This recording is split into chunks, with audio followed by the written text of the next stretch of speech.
ਭਾਗ 6ਵਾਂ।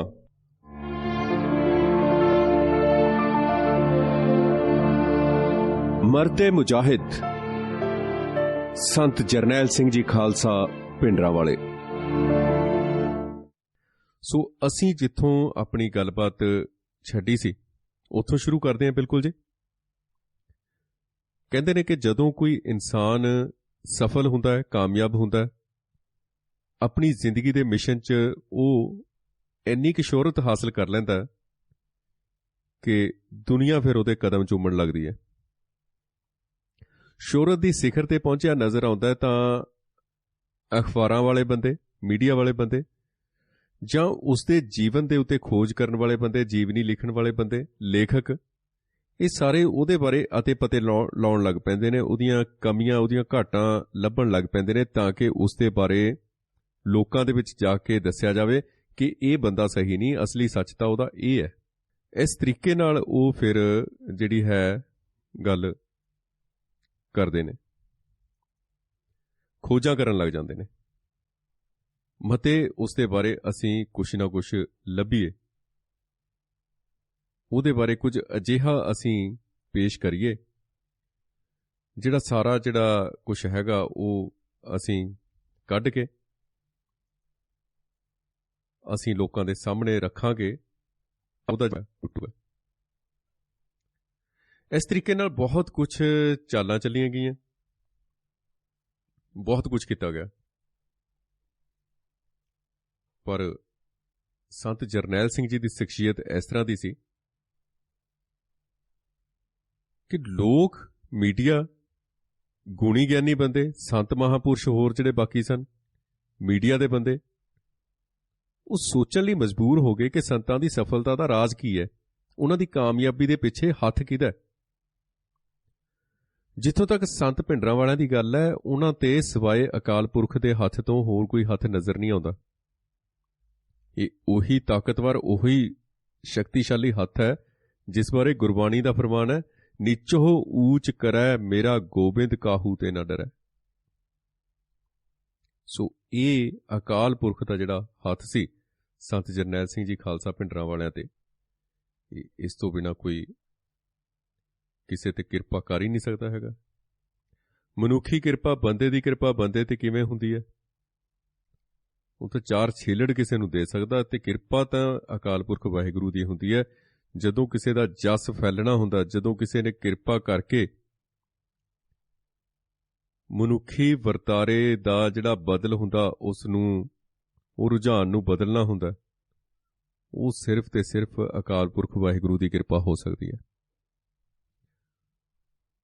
ਸੋ ਇਹਦੇ 'ਚ ਅਸੀਂ ਗੱਲ ਕਰਦੇ ਹਾਂ ਕਿ ਸੰਤ ਜਰਨੈਲ ਸਿੰਘ ਜੀ ਦੀ ਜਿਹੜੀ ਸਮਾਜ ਦੇ ਵਿੱਚ, ਸੁਸਾਇਟੀ ਦੇ ਵਿੱਚ ਬੋਲਬਾਲੇ ਦੀ ਗੱਲ ਹੈ, ਉਹ ਆਪਣੇ ਤਰੀਕੇ ਨਾਲ ਉੱਠਦੀ ਹੈ, ਆਪਣੇ ਤਰੀਕੇ ਨਾਲ ਸ਼ੁਰੂ ਹੁੰਦੀ ਹੈ, ਜਿਹਦੇ ਵਿੱਚ ਵੱਡੀਆਂ ਤਾਕਤਾਂ ਹਿੰਦੁਸਤਾਨ ਦੀਆਂ, ਹਿੰਦੁਸਤਾਨ ਦੁਨੀਆ ਦੀ 6ਵੀਂ ਸਭ ਤੋਂ ਵੱਡੀ ਤਾਕਤ ਕਿਹਾ ਜਾਂਦਾ ਹੈ, ਤੇ ਉਹ ਹਿੰਦੁਸਤਾਨ ਦੀਆਂ ਵੱਡੀਆਂ ਤਾਕਤਾਂ ਜਦੋਂ ਇੱਕ ਮਨੁੱਖ ਨੂੰ ਦਬਾਉਣ ਦੀ ਕੋਸ਼ਿਸ਼ ਕਰਦੀਆਂ ਨੇ, ਜਿਸ ਤੇ ਅਕਾਲ ਪੁਰਖ ਵਾਹਿਗੁਰੂ ਦੀ ਕਿਰਪਾ ਹੁੰਦੀ ਹੈ, ਜਿੰਨਾ ਉਹ ਦਬਾਉਣ ਦੀ ਕੋਸ਼ਿਸ਼ ਕਰਦੀਆਂ ਨੇ, ਉਨਾ ਉਸ ਦਾ ਨਾਮ ਸੁਨਹਿਰੀ ਅੱਖਰਾਂ ਦੇ ਵਿੱਚ, ਸੁਨਹਿਰੀ ਭਾਅ ਮਾਰਦਾ ਬਾਹਰ ਨੂੰ ਨਿਕਲਦਾ, ਉਨਾ ਜ਼ਿਆਦਾ ਉਜਾਗਰ ਹੁੰਦਾ। ਸੋ ਅਕਾਲ ਪੁਰਖ ਦੀ ਇਹ ਤਾਕਤ ਹਰ ਸਮੇਂ ਸੰਤ ਜਰਨੈਲ ਸਿੰਘ ਜੀ ਦੇ ਅੰਗ ਸੰਗ ਸਹਾਈ ਹੋਈ। ਕਾਫੀ ਸਮੇਂ ਤੋਂ ਕਾਫੀ ਥਾਵਾਂ ਦੇ ਉੱਤੇ ਕੁਝ ਅਜਿਹੀਆਂ ਘਟਨਾਵਾਂ ਵਾਪਰੀਆਂ ਜਿਨ੍ਹਾਂ ਦੇ ਕਰਕੇ ਅਸੀਂ ਦੇਖ ਸਕਦੇ ਹਾਂ ਕਿ ਚੰਦੋ ਕਲਾਂ ਦੀ ਘਟਨਾ, ਬੰਬਈ ਤੋਂ ਵਾਪਸ ਪਰਤਣ ਵੇਲੇ ਦੀ ਘਟਨਾ, ਹੋਰ ਬਹੁਤ ਸਾਰੇ ਥਾਵਾਂ ਤੇ ਅਜਿਹੀਆਂ ਘਟਨਾਵਾਂ ਹੋਈਆਂ ਜਿੱਥੋਂ ਅਕਾਲ ਪੁਰਖ ਵਾਹਿਗੁਰੂ ਨੇ ਉਹਨਾਂ ਨੂੰ ਆਪਣਾ ਹੱਥ ਦੇ ਕੇ ਉਹਨਾਂ ਦੀ ਰੱਖਿਆ ਕੀਤੀ ਤੇ ਉਹਨਾਂ ਨੂੰ ਸਾਬਤ ਸੂਰਤ ਉਸੇ ਤਰ੍ਹਾਂ ਕੱਢ ਕੇ ਉਹਨਾਂ ਨੂੰ ਇੱਕ ਸੁਰੱਖਿਅਤ ਘੇਰੇ ਦੇ ਵਿੱਚ ਪਹੁੰਚਾਇਆ, ਜਿੱਥੇ ਹਿੰਦੁਸਤਾਨ ਦੀ ਜ਼ਾਲਮ ਪੁਲਿਸ, ਜਿੱਥੇ ਹਿੰਦੁਸਤਾਨ ਦੇ ਜਿਹੜੇ ਗਦਾਰ ਲੋਕ ਖਾਲਸਾ ਪੰਥ ਦੇ ਇਕੱਠੇ ਹੋ ਕੇ ਉਹਨਾਂ ਦੇ ਵਿਰੁੱਧ ਡਟੇ ਹੋਣ, ਉਹਨਾਂ ਦੇ ਵਿਰੁੱਧ ਕਾਰਵਾਈਆਂ, ਉਹਨਾਂ ਦੇ ਵਿਰੁੱਧ ਆਪਣੇ ਪੜਪੰਚ ਰਚਦੇ ਹੋਣ, ਬਿਲਕੁਲ ਉਹੋ ਜਿਹੇ ਵੇਲੇ ਜਦੋਂ ਕੋਈ ਕਿਸੇ ਦੀ ਮਦਦ ਨਹੀਂ ਕਰਦਾ, ਜਦੋਂ ਕੋਈ ਕਿਸੇ ਦੀ ਮਦਦ ਦੇ ਲਈ ਅੱਗੇ ਨਹੀਂ ਆਉਂਦਾ, ਉਸ ਵੇਲੇ ਸ੍ਰੀ ਅਕਾਲ ਪੁਰਖ ਵਾਹਿਗੁਰੂ ਸਾਹਿਬ ਨੇ ਉਹਨਾਂ ਦੇ ਉੱਤੇ ਹੱਥ ਰੱਖ ਕੇ ਉਹਨਾਂ ਨੂੰ ਸੁਰੱਖਿਅਤ ਘੇਰੇ ਦੇ ਅੰਦਰ ਪਹੁੰਚਾਇਆ। ਤੇ ਐਸੇ ਅਗੰਮੀ ਤਾਕਤ ਨੇ ਸੰਤਾਂ ਨੂੰ ਮੌਤ ਦੇ ਘੇਰੇ ਦੇ ਵਿੱਚ ਹੱਥ ਦੇ ਕੇ ਰੱਖਿਆ।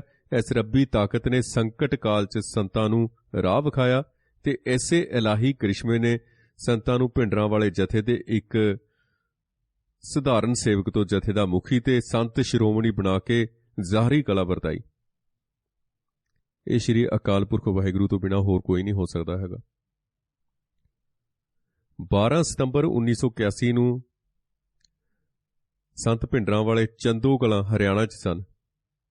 ਸੰਤਾਂ ਨੂੰ ਪੁਲਿਸ ਮੁਕਾਬਲੇ 'ਚ ਕਤਲ ਕਰਨ ਦੀ ਇੱਕ ਸਾਜ਼ਿਸ਼, ਇੱਕ ਸਕੀਮ ਪੂਰੀ ਤਰ੍ਹਾਂ ਤਿਆਰ ਹੋ ਚੁੱਕੀ ਸੀ। CID, ਖੁਫੀਆ ਏਜੰਸੀਆਂ ਦੇ ਲੋਕ ਤੇ ਪੁਲਿਸ ਇਹਨਾਂ ਦਾ ਪਿੱਛਾ ਕਰ ਰਹੀ ਸੀ।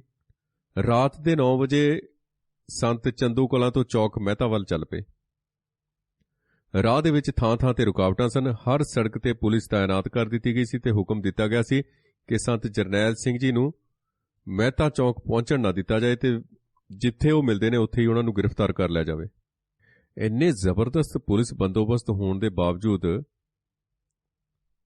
ਸੰਤ ਭਿੰਡਰਾਂਵਾਲੇ 350 ਕਿਲੋਮੀਟਰ ਦਾ ਸਫ਼ਰ ਕਰਕੇ ਦੂਜੇ ਦਿਨ ਗੁਰਦਰਸ਼ਨ ਪ੍ਰਕਾਸ਼ ਚੌਕ ਮਹਿਤਾ ਗੁਰਦੁਆਰੇ ਦੇ ਵਿੱਚ ਸਹੀ ਸਲਾਮਤ ਪਹੁੰਚ ਗਏ। 20 ਅਪ੍ਰੈਲ 1982 ਨੂੰ ਜਿਸ ਵੇਲੇ ਸੰਤ ਬੰਬਈ ਸਨ, ਜਥੇ ਸਮੇਤ ਗੁਰਦੁਆਰਾ ਸਿੰਘ ਸਭਾ ਦਾਦਰ 'ਚ ਰੁਕੇ ਹੋਏ ਸਨ, ਉੱਥੇ ਠਹਿਰੇ ਹੋਏ ਸਨ, ਤਾਂ ਪੰਜਾਬ ਪੁਲਿਸ ਨੇ ਸੰਤ ਜਰਨੈਲ ਸਿੰਘ ਜੀ ਨੂੰ ਨੈਸ਼ਨਲ ਸਿਕਿਉਰਿਟੀ ਐਕਟ ਦੇ ਹੇਠ ਗ੍ਰਿਫਤਾਰ ਕਰਨ ਲਈ ਵਾਰੰਟ ਜਾਰੀ ਕਰ ਦਿੱਤੇ ਤੇ ਮਹਾਰਾਸ਼ਟਰ ਸਰਕਾਰ ਨੂੰ ਸੂਚਨਾ ਭੇਜ ਦਿੱਤੀ ਕਿ ਦਾਦਰ ਗੁਰਦੁਆਰੇ ਜਾ ਕੇ ਸੰਤ ਜਰਨੈਲ ਸਿੰਘ ਜੀ ਖਾਲਸਾ ਨੂੰ ਗ੍ਰਿਫਤਾਰ ਕਰ ਲਿਆ ਜਾਏ। ਮਰਾਠਾ ਪੁਲਿਸ ਨੇ ਗੁਰਦੁਆਰਾ ਘੇਰ ਲਿਆ। ਘੇਰਾ ਪਿਆ ਰਿਹਾ ਪਰ ਸੰਤ ਜਰਨੈਲ ਸਿੰਘ ਜੀ ਘੇਰੇ 'ਚੋਂ ਬਾਹਰ ਨਿਕਲਣ 'ਚ ਸਫਲ ਹੋ ਗਏ ਤੇ ਬੰਬਈ ਤੋਂ ਮਹਿਤੇ ਤੱਕ ਦਾ ਲੰਮਾ ਪੈਂਡਾ ਸਿਰਫ ਤੇ ਸਿਰਫ 28 ਘੰਟਿਆਂ 'ਚ ਮੁਕਾ ਕੇ ਫੇਰ ਗੁਰਦਰਸ਼ਨ ਪ੍ਰਕਾਸ਼ ਪਹੁੰਚ ਗਏ। ਆਖਰ ਕੌਣ ਸੀ ਉਹ ਜਿਨੇ ਅਜਿਹੇ ਮੌਕਿਆਂ ਤੇ ਸੰਤਾਂ ਨੂੰ ਆਫਤ ਦੇ ਮੂੰਹ 'ਚੋਂ ਹੱਥ ਦੇ ਕੇ ਬਚਾਇਆ ਤੇ ਵਾਲ ਵਿੰਗਾ ਨਹੀਂ ਹੋਣ ਦਿੱਤਾ? ਕੌਣ ਸੀ ਉਹ? ਉਹ ਸੱਚੇ ਪਾਤਸ਼ਾਹ ਸ੍ਰੀ ਗੁਰੂ ਗੋਬਿੰਦ ਸਿੰਘ ਜੀ ਦੀ ਮਿਹਰ ਸੀ। ਉਹ ਇਲਾਹੀ ਨੂਰ ਵੱਲੋਂ ਕੀਤੀ ਗਈ ਰਾਹਨੁਮਾਈ ਸੀ। ਉਹ ਅਕਾਲ ਪੁਰਖ ਦੀ ਅਪਾਰ ਕਿਰਪਾ ਸੀ ਤੇ ਇਸ ਤੋਂ ਬਿਨਾਂ ਹੋਰ ਕੌਣ ਹੋ ਸਕਦਾ ਸੀਗਾ? ਕੋਈ ਦੁਨਿਆਵੀ ਤਾਕਤ ਸੀ? ਤੇ ਸਾਰਾ ਜਿਹੜਾ ਬਹੁਤ ਕੋਸ਼ਿਸ਼ ਕੀਤੀ ਮੀਡੀਆ ਨੇ, ਅਕਾਲੀ ਲੀਡਰਾਂ ਨੇ, ਘਰ ਦੇ ਭੇਤੀਆਂ ਨੇ ਕਿ ਉਹਨਾਂ ਦੇ ਵਿੱਚ ਕੋਈ ਕਮੀ ਨਜ਼ਰ ਆਵੇ ਤਾਂ ਕਿ ਉਹ ਕਮੀ ਨੂੰ ਉਜਾਗਰ ਕਰਕੇ ਲੋਕਾਂ 'ਚ ਰੱਖਿਆ ਜਾਵੇ ਤੇ ਉਹਨਾਂ ਦੀ ਜਿਹੜੀ ਚਮਕਦੀ ਰੌਸ਼ਨੀ ਹੈ ਉਸ ਨੂੰ ਮੱਧਮ ਪਾਇਆ ਜਾ ਸਕੇ। ਪ੍ਰੈਸ ਦਾ ਕੰਮ ਸੱਚ ਨੂੰ ਪ੍ਰਕਾਸ਼ ਕਰਨਾ ਹੁੰਦਾ ਹੈ, ਸੱਚ ਲੋਕਾਂ ਦੇ ਸਾਹਮਣੇ ਰੱਖਣਾ ਹੁੰਦਾ ਤੇ ਸੱਚ ਦੀ ਆਵਾਜ਼ ਨੂੰ ਬੁਲੰਦ ਕਰਨਾ ਹੁੰਦਾ। ਬੇਆਵਾਜ਼ਿਆਂ ਦੀ ਆਵਾਜ਼ ਬਣਨਾ ਹੁੰਦਾ ਤੇ ਹਰ ਕਿਸਮ ਦੇ ਧੱਕੇ ਤੇ ਜ਼ਿਆਦਤੀਆਂ ਦੇ ਵਿਰੁੱਧ ਆਵਾਜ਼ ਕੱਢਣੀ ਹੁੰਦੀ ਹੈ, ਲਿਖਣੀ ਹੁੰਦੀ ਹੈ, ਬੋਲਣੀ ਹੁੰਦੀ ਹੈ। ਪਰ ਇਹ ਕਾਰਜ ਤਿਆਗ ਕੇ ਹੁਣ ਇਹ ਲੋਕਾਂ ਨੇ ਵਪਾਰ ਬਣਾ ਲਿਆ। ਹੁਣ ਸੱਚ ਤੇ ਪਰਦੇ ਪਾਉਂਦੀ ਹੈ ਪ੍ਰੈਸ। ਜਾਣ-ਬੁੱਝ ਕੇ ਜਾਂ ਅਣਜਾਣੇ ਤੌਰ ਤੇ ਗਲਤ ਬਿਆਨੀਆਂ ਕਰਦਾ ਹੈ ਤੇ ਬੇਬੁਨਿਆਦ ਤੇ ਮਨਘੜਤ ਖਬਰਾਂ ਛਾਪਦਾ ਹੈ। ਇਹ ਪ੍ਰੈਸ ਸਿਸਟਮ ਹੈ ਜਿਹੜਾ, ਤੇ ਲੀਡਰਾਂ ਦੇ ਮੂੰਹਾਂ ਦੇ ਵਿੱਚ ਗਲਤ ਗੱਲਾਂ ਪਾ ਕੇ ਗਲਤ ਬਿਆਨਬਾਜ਼ੀ ਕਰਵਾਉਂਦਾ ਤੇ ਪਾਰਟੀਆਂ 'ਚ ਫੁੱਟ ਪਾਉਂਦਾ ਤੇ ਨਫ਼ਰਤ ਦੇ ਬੀਜ ਬੀਜਦਾ। ਇਹ ਪ੍ਰੈਸ ਦਾ ਸਿਸਟਮ ਹੈ ਜਿਹੜਾ, ਇਹਨਾਂ ਦਾ ਕਾਰਜ ਇਹ ਬਣ ਚੁੱਕਾ ਹੈ। 13 ਅਪ੍ਰੈਲ 1978 ਨੂੰ ਅੰਮ੍ਰਿਤਸਰ 'ਚ ਨਿਰੰਕਾਰੀ ਤੇ ਸਿੱਖਾਂ ਦੇ ਟਕਰਾਅ ਦੀ ਖੂਨੀ ਘਟਨਾ ਵਾਪਰੀ। ਅੰਮ੍ਰਿਤਸਰ ਦੇ ਜਿਹੜੇ ਗੈਰ ਸਿੱਖ ਰਿਪੋਰਟਰ ਸਨ ਉਹਨਾਂ ਵੱਲੋਂ ਭੇਜੀਆਂ ਗਈਆਂ ਜਿਹੜੀਆਂ ਖਬਰਾਂ ਛਪੀਆਂ ਉਹਨਾਂ ਦੇ ਮੁਤਾਬਕ ਨਿਰੰਕਾਰੀ ਸਤਸੰਗ ਰੋਕਣ ਲਈ ਜਾਣ ਵਾਲੇ ਸਿੰਘਾਂ ਨੂੰ ਨਿਹੰਗ ਲਿਖਿਆ ਗਿਆ ਤੇ ਇਹ ਵੀ ਛਾਪਿਆ ਗਿਆ ਕਿ ਉਹ ਸੰਤ ਜਰਨੈਲ ਸਿੰਘ ਭਿੰਡਰਾਂਵਾਲਿਆਂ ਦੇ ਚੇਲੇ ਸਨ। ਇਹ ਦੇਖ ਲਓ ਹੁਣ ਪ੍ਰੈਸ ਦੇ ਕੰਮ। ਇਸ ਤੋਂ ਬਾਅਦ ਸਿੱਖਾਂ ਨੇ ਗੁਰੂ ਡੰਬ ਵਿਰੋਧੀ ਜਦੋਂ ਜਹਾਦ ਨੂੰ ਤੇਜ਼ ਕੀਤਾ ਤਾਂ ਨਿਰੰਕਾਰੀਆਂ ਦੇ ਦੇਹਧਾਰੀ ਅਖੌਤੀ ਗੁਰੂਆਂ ਦੇ ਚੇਲਿਆਂ ਨੂੰ ਸੋਧਣਾ ਸ਼ੁਰੂ ਕੀਤਾ ਤਾਂ ਨਿਰੰਕਾਰੀਆਂ ਨੂੰ ਕਤਲ ਕਰਨ ਵਾਲੇ ਜਿਹੜੇ ਅਗਿਆਤ ਸਿੰਘ ਹੁੰਦੇ ਸਨ ਉਹਨਾਂ ਦਾ ਨਾਮ ਸੰਤ ਭਿੰਡਰਾਂਵਾਲਿਆਂ ਨਾਲ ਜੁੜਨਾ ਸ਼ੁਰੂ ਹੋ ਗਿਆ। ਇਹ ਕਿਹਨੇ ਕੀਤਾ? ਪ੍ਰੈਸ ਨੇ ਕੀਤਾ। ਹਰ ਚੜ੍ਹਦੇ ਸੂਰਜ ਸੰਤ ਜਰਨੈਲ ਸਿੰਘ ਦੀ ਚਰਚਾ ਖਬਰਾਂ 'ਚ ਹੋਣੀ ਸ਼ੁਰੂ ਹੋ ਗਈ ਤੇ ਸੰਤਾਂ ਨੂੰ ਅੱਤਵਾਦੀ ਕਿਹਾ ਜਾਣ ਲੱਗ ਪਿਆ। ਪੰਜਾਬ ਦੀਆਂ ਗੈਰ ਸਿੱਖ ਅਖਬਾਰਾਂ ਦੇ ਪ੍ਰਚਾਰਕ ਜਾਂ ਉਸ ਦੇ ਜਿਹੜੇ ਖਬਰਾਂ ਦੇ ਹਿਸਾਬ ਨਾਲ ਕੌਮੀ ਤੇ ਕੌਮਾਂਤਰੀ ਪ੍ਰੈਸ ਦਾ ਧਿਆਨ ਸੰਤ ਭਿੰਡਰਾਂ ਵਾਲਿਆਂ ਵੱਲ ਖਿੱਚਿਆ ਗਿਆ ਤੇ ਨਾਰਮਲ ਜੀ ਗੱਲ ਸੀ, ਖਿੱਚਿਆ ਜਾਣਾ ਸੀ। ਤੇ ਜਿਹੜੇ ਇੰਟਰਨੈਸ਼ਨਲ ਪ੍ਰੈਸ ਦੇ ਪ੍ਰਤੀਨਿਧਾਂ ਨੇ ਆ ਕੇ ਅੰਮ੍ਰਿਤਸਰ ਸੰਤ ਭਿੰਡਰਾਂ ਵਾਲਿਆਂ ਦੇ ਇੰਟਰਵਿਊ ਲੈ ਕੇ ਛਾਪਣੇ ਸ਼ੁਰੂ ਕਰ ਦਿੱਤੇ। ਨਤੀਜਾ ਕੀ ਹੋਇਆ? ਨਤੀਜਾ ਇਹ ਹੋਇਆ ਕਿ ਸੰਤ ਭਿੰਡਰਾਂ ਵਾਲਿਆਂ ਦਾ ਜਿਹੜਾ ਨਾਂ ਸੀ ਉਹਦਾ ਪ੍ਰਚਾਰ ਸ਼੍ਰੀਨਗਰ ਤੋਂ ਲੈ ਕੇ ਕੰਨਿਆ ਕੁਮਾਰੀ ਤੱਕ, ਕਲਕੱਤੇ ਤੋਂ ਲੈ ਕੇ ਬੰਬੇ ਤੇ ਪੂਰਬ ਤੋਂ ਲੈ ਕੇ ਪੱਛਮ ਤੱਕ ਇੰਨਾ ਫੈਲ ਗਿਆ ਕਿ ਪੂਰਾ ਹਿੰਦੁਸਤਾਨ ਭਿੰਡਰਾਂ ਵਾਲੇ ਦੇ ਨਾਮ ਤੋਂ ਤ੍ਰਹਿ ਕਰ ਉੱਠਿਆ। ਕੌਮੀ ਤੇ ਕੌਮਾਂਤਰੀ ਨਿਊਜ਼ ਏਜੰਸੀਆਂ ਜਿਨ੍ਹਾਂ ਦੇ ਨੁਮਾਇੰਦੇ ਅੰਮ੍ਰਿਤਸਰ ਪਹੁੰਚ ਕੇ ਸੰਤ ਭਿੰਡਰਾਂ ਵਾਲਿਆਂ ਨੂੰ ਮਿਲੇ, ਉਹਨਾਂ ਏਜੰਸੀਆਂ ਦੇ ਵਿੱਚ press trust of India PTI, United news of India UNI, Hindustan ਸਮਾਚਾਰ ਭਾਰਤੀ, AFP, Writer, UPI, vice of America, AP, BBC London ਤੇ ਇਹਦੇ ਤੋਂ ਇਲਾਵਾ ਫਰਾਂਸ, ਜਰਮਨੀ, ਇਟਲੀ ਤੇ ਆਸਟ੍ਰੇਲੀਆ, ਹੋਰ ਬਹੁਤ ਸਾਰੇ ਮੁਲਕਾਂ ਦੀਆਂ ਜਿਹੜੀਆਂ ਕਈ ਨਿਊਜ਼ ਏਜੰਸੀਆਂ ਤੇ ਟੈਲੀਵਿਜ਼ਨ ਏਜੰਸੀਆਂ ਉੱਥੇ ਅੰਮ੍ਰਿਤਸਰ ਡੇਰੇ ਲਾ ਕੇ ਬੈਠ ਗਈਆਂ। ਰੋਜ਼ ਇੱਕ ਬਿਆਨ, ਇੱਕ ਖਬਰ ਸਾਰੀਆਂ ਏਜੰਸੀਆਂ ਸੰਤਾਂ ਦਾ ਆਪਣੇ ਆਪਣੇ ਅਖਬਾਰ ਨੂੰ, ਆਪਣੇ ਆਪਣੇ ਰੇਡੀਓ ਨੂੰ, ਆਪਣੇ ਆਪਣੇ TV ਨੂੰ ਭੇਜਦੀਆਂ ਸਨ ਰੋਜ਼। ਉਹ ਕੌਮੀ ਅਖਬਾਰ ਜਿਨ੍ਹਾਂ ਦੇ ਨੁਮਾਇੰਦਿਆਂ ਨੇ ਸੰਤ ਜਰਨੈਲ ਸਿੰਘ ਖਾਲਸਾ ਭਿੰਡਰਾਂ ਵਾਲਿਆਂ ਨਾਲ ਗੁਰੂ ਨਾਨਕ ਨਿਵਾਸ ਅੰਮ੍ਰਿਤਸਰ 'ਚ ਮੁਲਾਕਾਤਾਂ ਕੀਤੀਆਂ, ਉਹਨਾਂ 'ਚ ਹਿੰਦੁਸਤਾਨ ਦੇ ਜਿਹੜੇ ਨੇ ਉਹਨਾਂ 'ਚ Times of India, Hindustan Times, Indian Express, Patriot, National Herald, Amrit Bazar Patrika, statesman, Tribune, telegraph ਤੇ ਹਿੰਦੂ, ਇਹ ਸਨ ਨੈਸ਼ਨਲ ਅਖਬਾਰ। ਤੇ ਪੰਜਾਬ ਦੇ ਉਹ ਅਖਬਾਰ ਜਿਨ੍ਹਾਂ ਨੇ ਸੰਤ ਜਰਨੈਲ ਸਿੰਘ ਨੂੰ ਅੱਤਵਾਦ ਤੇ ਵੱਖਵਾਦ ਦੀਆਂ ਐਨਕਾਂ ਨਾਲ ਵੇਖ ਕੇ ਛਾਪਿਆ ਤੇ ਗੈਰ ਸਿੱਖਾਂ ਦੇ ਲਈ ਹਊਆ ਬਣਾ ਕੇ ਪੇਸ਼ ਕੀਤਾ, ਉਹਨਾਂ 'ਚ ਹਿੰਦ ਸਮਾਚਾਰ, ਪ੍ਰਤਾਪ, ਮਿਲਾਪ, ਪੰਜਾਬ ਕੇਸਰੀ, ਵੀਰ ਪ੍ਰਤਾਪ, ਹਿੰਦੀ ਮਿਲਾਪ ਤੇ ਜਗਬਾਣੀ, ਉਹਨਾਂ 'ਚ ਇਹ ਨਾਮ ਆਉਂਦੇ ਨੇ। ਤੇ ਇਹ ਤੁਹਾਨੂੰ ਨਾਮ ਤਾਂ ਗਿਣਾ ਰਹੇ ਹਾਂ ਕਿ ਦੇਖੋ ਤੁਸੀਂ ਕਿੰਨੀ ਵੱਡੀ ਜਿਹੜੀ ਗਿਣਤੀ ਹੈ ਪ੍ਰੈਸ ਦੀ, ਗਦਾਰਾਂ ਦੀ, ਖੁਫੀਆ ਏਜੰਸੀਆਂ ਦੀ, CID ਦੀ, ਪੁਲਿਸ ਦੀ, ਫੌਜ ਦੀ, ਸਰਕਾਰੀ ਲੀਡਰਾਂ ਦੀ, ਸਿਆਸੀ ਲੀਡਰਾਂ ਦੀ, ਤੇ ਹਿੰਦੁਸਤਾਨ ਸਰਕਾਰ ਆਪਣੇ ਆਪ ਦੇ ਵਿੱਚ ਅਸੀਂ ਦੱਸਿਆ ਕਿ 6ਵੀਂ ਤਾਕਤ ਹੈ ਵਿਸ਼ਵ ਦੀ। ਮਹੀਨੇਵਾਰ ਤੇ ਫੋਰਟਨਾਈਟਲੀ 15 ਰੋਜ਼ਾ ਜਾਂ ਜਿਹੜੇ ਵੀਕਲੀ ਨਿਊਜ਼ ਮੈਗਜ਼ੀਨ ਜਾਂ ਅਖਬਾਰ ਜਿਨ੍ਹਾਂ ਨੇ ਸੰਤਾਂ ਭਿੰਡਰਾਂ ਵਾਲਿਆਂ ਦੇ ਪੋਰਟਰੇਟ ਟਾਈਟਲ ਪੇਜ ਤੇ ਛਾਪ ਕੇ ਵਿਸ਼ੇਸ਼ ਅੰਕ ਪਬਲਿਸ਼ ਕੀਤੇ, ਉਹਨਾਂ 'ਚ India Today, Sunday, Ravivar, Sarita, Caravan, Bhu Bharati, Illustrated Weekly, Link, Onlooker, Sun, Delhi Recorder, Weekend Review, Blitz, Current, Organiser, Panchjanya, Debonair, Maya, Dinman, Khas Khabar, news track, business India ਤੇ ਹੋਰ ਕਿੰਨੇ ਹੀ ਅਸੀਂ ਨਾਮ ਲੈ ਨਹੀਂ ਸਕਦੇ, ਕਿੰਨੇ ਨਾਮ ਆਪਣੇ ਕੋਲ ਪਏ ਨੇ ਇੱਥੇ। ਤੇ ਇਹਨਾਂ ਸਾਰਿਆਂ ਰਸਾਲਿਆਂ ਨੇ ਸੰਤਾਂ ਬਾਰੇ ਇੰਟਰਵਿਊ, ਮੁੱਖ ਪੰਨੇ ਦੇ ਉੱਤੇ ਉਹਨਾਂ ਦੀ ਤਸਵੀਰ ਛਾਪੀ ਤੇ ਇਹ ਪ੍ਰਚਾਰ ਕੀਤਾ ਕਿ ਸੰਤ ਜਰਨੈਲ ਸਿੰਘ ਭਿੰਡਰਾਂ ਵਾਲਾ ਇੱਕ ਅੱਤਵਾਦੀ ਹੈ ਤੇ ਖੁੱਲ੍ਹੇਆਮ ਹਿੰਦੁਸਤਾਨ ਦੀ ਸਰਕਾਰ ਨੂੰ ਵੰਗਾਰ ਰਿਹਾ ਤੇ ਹਿੰਦੁਸਤਾਨ ਦੀ ਏਕਤਾ ਤੇ ਅਖੰਡਤਾ ਨੂੰ ਖਤਰਾ ਪੈਦਾ ਕਰ ਰਿਹਾ। ਅਜਿਹੇ ਮਾਹੌਲ ਦੇ ਵਿੱਚ ਪ੍ਰੈਸ ਨੇ ਕੀ ਭੂਮਿਕਾ ਨਿਭਾਈ ਹੈ ਉਹ ਤੁਹਾਡੇ ਸਾਹਮਣੇ ਮੈਂ ਰੱਖ ਹੀ ਦਿੱਤਾ, ਤੁਹਾਨੂੰ ਦੱਸ ਦਿੱਤਾ ਕਿ ਪ੍ਰੈਸ ਦੀ, ਮੀਡੀਆ ਦੀ ਭੂਮਿਕਾ ਕੀ ਰਹੀ ਹੈ। ਇੱਕ ਪਾਸੇ ਅਕਾਲੀ ਜਥੇਦਾਰ ਤੇ ਅਕਾਲੀ ਉਹਨਾਂ ਦੇ ਵਿਰੁੱਧ ਬੋਲਦੇ ਸਨ, ਇੱਕ ਪਾਸੇ ਪੰਜਾਬ ਦਾ ਹਿੰਦੂ ਮੀਡੀਆ, ਪੰਜਾਬ ਦਾ ਹਿੰਦੂ ਉਹਨਾਂ ਦੇ ਵਿਰੁੱਧ ਬੋਲਦਾ ਸੀ, ਇੱਕ ਪਾਸੇ ਭਾਰਤ ਸਰਕਾਰ ਸੀ, ਇੱਕ ਪਾਸੇ ਸਮੁੱਚੀ ਜਿਹੜੀ ਪ੍ਰੈਸ ਵਿਸ਼ਵ ਪੱਧਰ ਦੀ, ਚਾਹੇ ਰਾਸ਼ਟਰੀ ਪੱਧਰ ਦੀ ਤੇ ਚਾਹੇ ਪੰਜਾਬ ਦੀ, ਇਹਨਾਂ ਦਾ ਕੰਮ ਇੱਕੋ ਹੀ ਸੀ। ਤੇ ਇਹ ਗੱਲਾਂ ਮੈਂ ਤਾਂ ਕਰ ਰਿਹਾ, ਇਸ ਗੱਲਾਂ ਨੂੰ ਦੱਸਣ ਦਾ ਤਾਂ ਕਾਰਨ ਬਣਦਾ ਕਿ ਅਜਿਹੇ ਦੇ ਵਿੱਚ ਜਿਹੜੇ ਲੋਕ, ਜਿਹੜੇ ਮੇਰੇ ਵੀਰ, ਜਿਹੜੇ ਮੇਰੀ ਉਮਰ ਦੇ ਜਾਂ ਮੇਰੇ ਤੋਂ ਛੋਟੇ ਨੇ, ਜਿਨ੍ਹਾਂ ਨੂੰ ਪਤਾ ਨਹੀਂ ਉਸ ਵੇਲੇ ਦਾ, ਤਾਂ ਕਈ ਲੋਕ ਕਹਿ ਦਿੰਦੇ ਨੇ ਕਿ ਸੰਤ ਜਰਨੈਲ ਸਿੰਘ ਜੀ ਦਾ ਉਗਮ ਕਿਵੇਂ ਹੋਇਆ ਤੇ ਉਹ ਇੰਨੀ ਪ੍ਰਸਿੱਧੀ ਕਿਵੇਂ ਪਾ ਗਏ ਤੇ ਉਹਨਾਂ ਨੂੰ ਸ਼ਹੀਦੀ ਦੇਣ ਲਈ ਮਜਬੂਰ ਕਿਵੇਂ ਹੋਣਾ ਪਿਆ ਤੇ ਉਹ ਸ਼੍ਰੀ ਅਕਾਲ ਤਖਤ ਸਾਹਿਬ ਤੇ ਹੀ ਕਿਉਂ ਗਏ ਲੜਾਈ ਕਰਨ ਲਈ, ਬਾਹਰ ਹੋਰ ਕਿਸੇ ਥਾਂ ਨੂੰ ਉਹਨਾਂ ਨੇ ਕਿਉਂ ਨਹੀਂ ਚੁਣਿਆ। ਉਹ ਅਸੀਂ ਅੱਗੇ ਗੱਲਾਂ ਕਰਾਂਗੇ, ਸਾਰਾ ਕੁਝ ਦੁੱਧ ਦਾ ਦੁੱਧ ਤੇ ਪਾਣੀ ਦਾ ਪਾਣੀ ਕਰਨ ਦੀ ਕੋਸ਼ਿਸ਼ ਕਰਾਂਗੇ। ਸੋ ਅਸੀਂ ਦੇਖਿਆ ਕਿ ਪ੍ਰੈਸ ਦੀ ਭੂਮਿਕਾ ਕੀ ਰਹੀ। ਹਿੰਦੁਸਤਾਨ ਦੇ ਹਰ ਸਟੇਟ ਦੇ ਵਿੱਚ, ਹਰ ਸੂਬੇ 'ਚ, ਹਰ ਜ਼ੁਬਾਨ 'ਚ ਛਪਣ ਵਾਲਾ ਸ਼ਾਇਦ ਹੀ ਕੋਈ ਅਜਿਹਾ ਅਖਬਾਰ ਜਾਂ ਰਸਾਲਾ ਹੋਏਗਾ ਜਿਨੇ ਇਹ ਸਾਰੀ ਜਿਹੜੇ ਪ੍ਰੈਸ ਦੇ ਅਸੀਂ ਨਾਂ ਦਿੱਤੇ ਨੇ, ਇਹਦੀ ਮਦਦ ਲੈ ਕੇ ਜਾਂ ਇਹ ਤੋਂ ਸਹਾਇਤਾ ਲੈ ਕੇ ਜਾਂ ਆਪਣੇ ਤੌਰ ਤੇ ਹਰ ਕਿਸੇ ਵਸੀਲੇ ਰਾਹੀਂ ਸੰਤਾਂ ਬਾਰੇ ਜਾਣਕਾਰੀ ਪ੍ਰਾਪਤ ਕਰਕੇ ਆਪਣੇ ਪਾਠਕਾਂ ਤੱਕ ਨਾ ਪਹੁੰਚਾਈ ਹੋਵੇ। ਹਰ ਇੱਕ ਨੇ ਛਾਪਿਆ, ਖੁੱਲ੍ਹ ਕੇ ਛਾਪਿਆ। ਤੇ ਇਹ ਗੱਲ ਵੀ ਨੋਟ ਕਰਨ ਵਾਲੀ ਹੈ ਕਿ ਹਿੰਦੁਸਤਾਨ ਦਾ ਸ਼ਾਇਦ ਹੀ ਕੋਈ ਸੰਤ ਜਾਂ ਵਿਸ਼ੇਸ਼ ਬੰਦਾ ਹੋਵੇ ਜਿਸ ਨੂੰ ਪ੍ਰੈਸ ਨੇ ਸੰਤ ਜਰਨੈਲ ਸਿੰਘ ਖਾਲਸਾ ਦੇ ਬਰਾਬਰ ਅਹਿਮੀਅਤ ਦਿੱਤੀ ਹੋਵੇ। ਇੰਨੀ ਅਹਿਮੀਅਤ ਵੀ ਕਿਸੇ ਨੂੰ ਨਹੀਂ ਦਿੱਤੀ, ਅਜੇ ਤੱਕ ਮਿਲੀ ਨਹੀਂ ਹੈਗੀ। ਦੁੱਕੀ ਤਿੱਕੀ ਕਈ ਤੁਰੇ ਫਿਰਦੇ ਨੇ, ਰਾਮ ਰੂਮ ਦੇ ਵੀ ਇਹ ਉਹ ਕਾਫੀ ਐਦਾਂ ਦੇ ਜਿਹੜੇ ਅਖੌਤੀ ਬਾਬੇ ਨੇ, ਇੰਨੀ ਪ੍ਰਸਿੱਧੀ ਉਹਨਾਂ ਨੂੰ ਵੀ ਨਹੀਂ ਮਿਲੀ ਹੈਗੀ।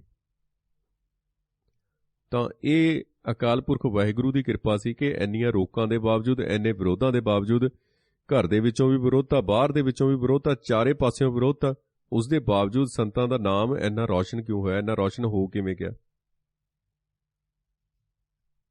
ਤੇ ਇਹ ਸਾਰੀ ਕਿਰਪਾ ਸੀ ਅਕਾਲ ਪੁਰਖ ਵਾਹਿਗੁਰੂ ਦੇ। ਨਾਮ ਬਾਣੀ ਦਾ ਜਿਹੜਾ ਸੀ, ਸਿਮਰਨ ਦਾ ਸੀ ਜਿਹੜਾ ਪ੍ਰਭਾਵ, ਉਹੋ ਹੀ ਸੀ ਸਾਰਾ ਕੁਝ। ਸਿੱਖ ਧਰਮ ਦੀ ਜਿਹੜੀ ਅਰਦਾਸ 'ਚ ਸਰਬ ਸ਼ਕਤੀਮਾਨ ਅਕਾਲ ਪੁਰਖ ਪਾਸੋਂ ਇੱਕ ਬਹੁਤ ਮਹੱਤਵਪੂਰਨ ਮੰਗ ਕੀਤੀ ਗਈ ਹੈ, ਬਹੁਤ ਹੀ ਵਿਸ਼ਵ ਪੱਧਰ ਦੇ ਉੱਤੇ, ਜਿਸ ਦਾ ਅਸਰ ਮੰਗਦੇ ਹਾਂ ਅਸੀਂ। ਉਹ ਹੈ ਨਾਨਕ ਨਾਮ ਚੜ੍ਹਦੀ ਕਲਾ, ਤੇਰੇ ਭਾਣੇ ਸਰਬੱਤ ਦਾ ਭਲਾ।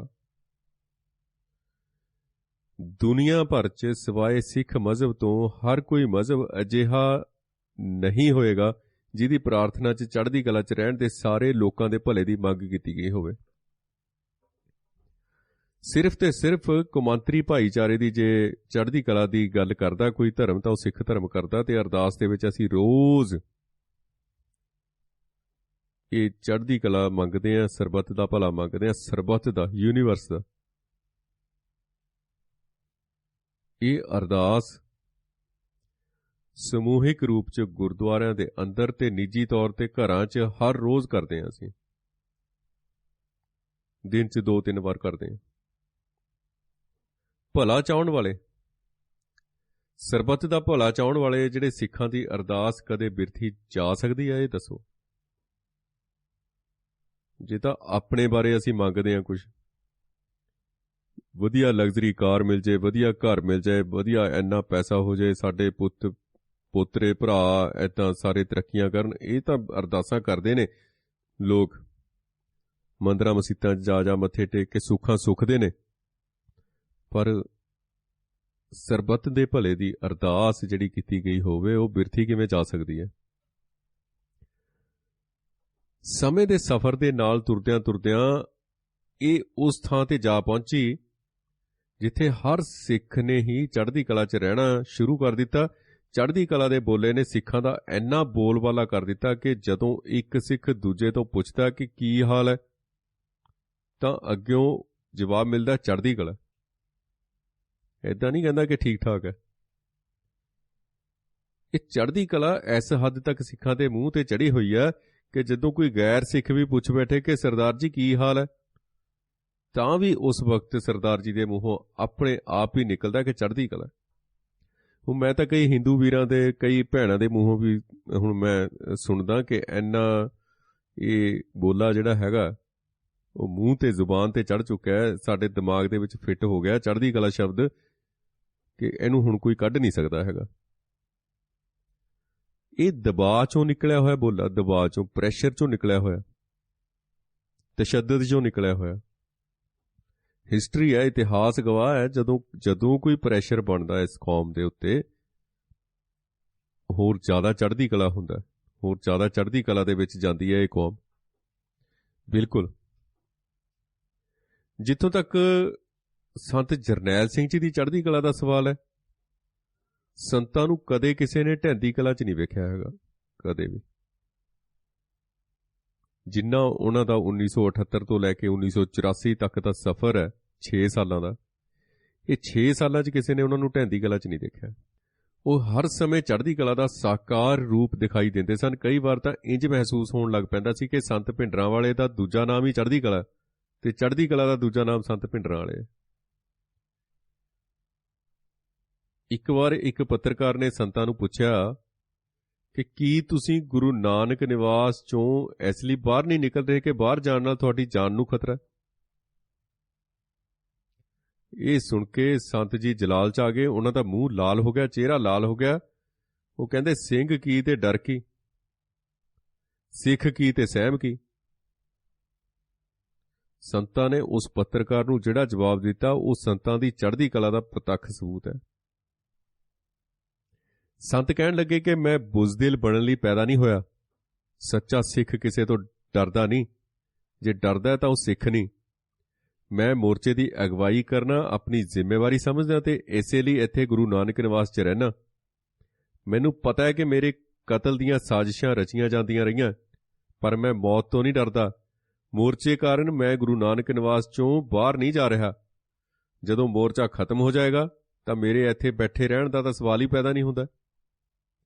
ਮੈਂ ਫੌਰਨ ਇੱਥੋਂ ਚਲਾ ਜਾਵਾਂਗਾ। ਮੌਤ ਮੈਨੂੰ ਡਰਾ ਨਹੀਂ ਸਕਦੀ। ਮੈਨੂੰ ਮੌਤ ਦਾ ਕੋਈ ਭੈ ਨਹੀਂ। ਕੋਈ ਵੀ ਸਿੱਖ ਮਰਨ ਤੋਂ ਡਰਦਾ ਨਹੀਂ। ਮੌਤ ਸਿੱਖਾਂ ਲਈ ਖੇਡ ਹੈ। ਇੱਕ ਸਿੱਖ ਤੇ ਆਮ ਆਦਮੀ ਵਿੱਚ ਬੜਾ ਫਰਕ ਹੈ। ਜਦੋਂ ਕਿਸੇ ਆਦਮੀ ਦਾ ਅੰਗ ਕੱਟਿਆ ਜਾਂਦਾ ਤਾਂ ਉਹ ਦਰਦ ਨਾਲ ਚੀਕਦਾ, ਪਰ ਜਦੋਂ ਕੋਈ ਸਿੱਖ ਜ਼ਖਮੀ ਹੋ ਜਾਂਦਾ ਤਾਂ ਉਹ ਗੁਰਬਾਣੀ ਦਾ ਪਾਠ ਪੜ੍ਹਦਾ।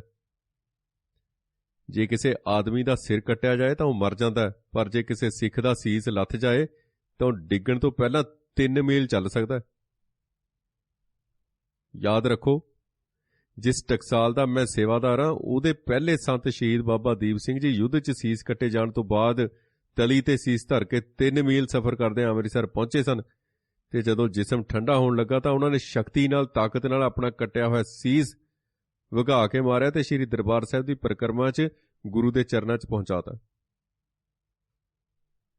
ਤੇ ਸੰਤਾਂ ਨੇ ਇਹ ਜਵਾਬ ਦਿੱਤਾ ਉਹਨੂੰ ਜਦੋਂ ਉਹਨੇ ਕਿਹਾ ਕਿ ਤੁਸੀਂ ਆਪਣੀ ਜਾਨ ਦੇ ਖਤਰੇ ਤੋਂ ਡਰਦੇ ਹੋ, ਇਸ ਕਰਕੇ ਗੁਰੂ ਨਾਨਕ ਨਿਵਾਸ ਤੋਂ ਬਾਹਰ ਨਹੀਂ ਜਾਂਦੇ ਹੈਗੇ।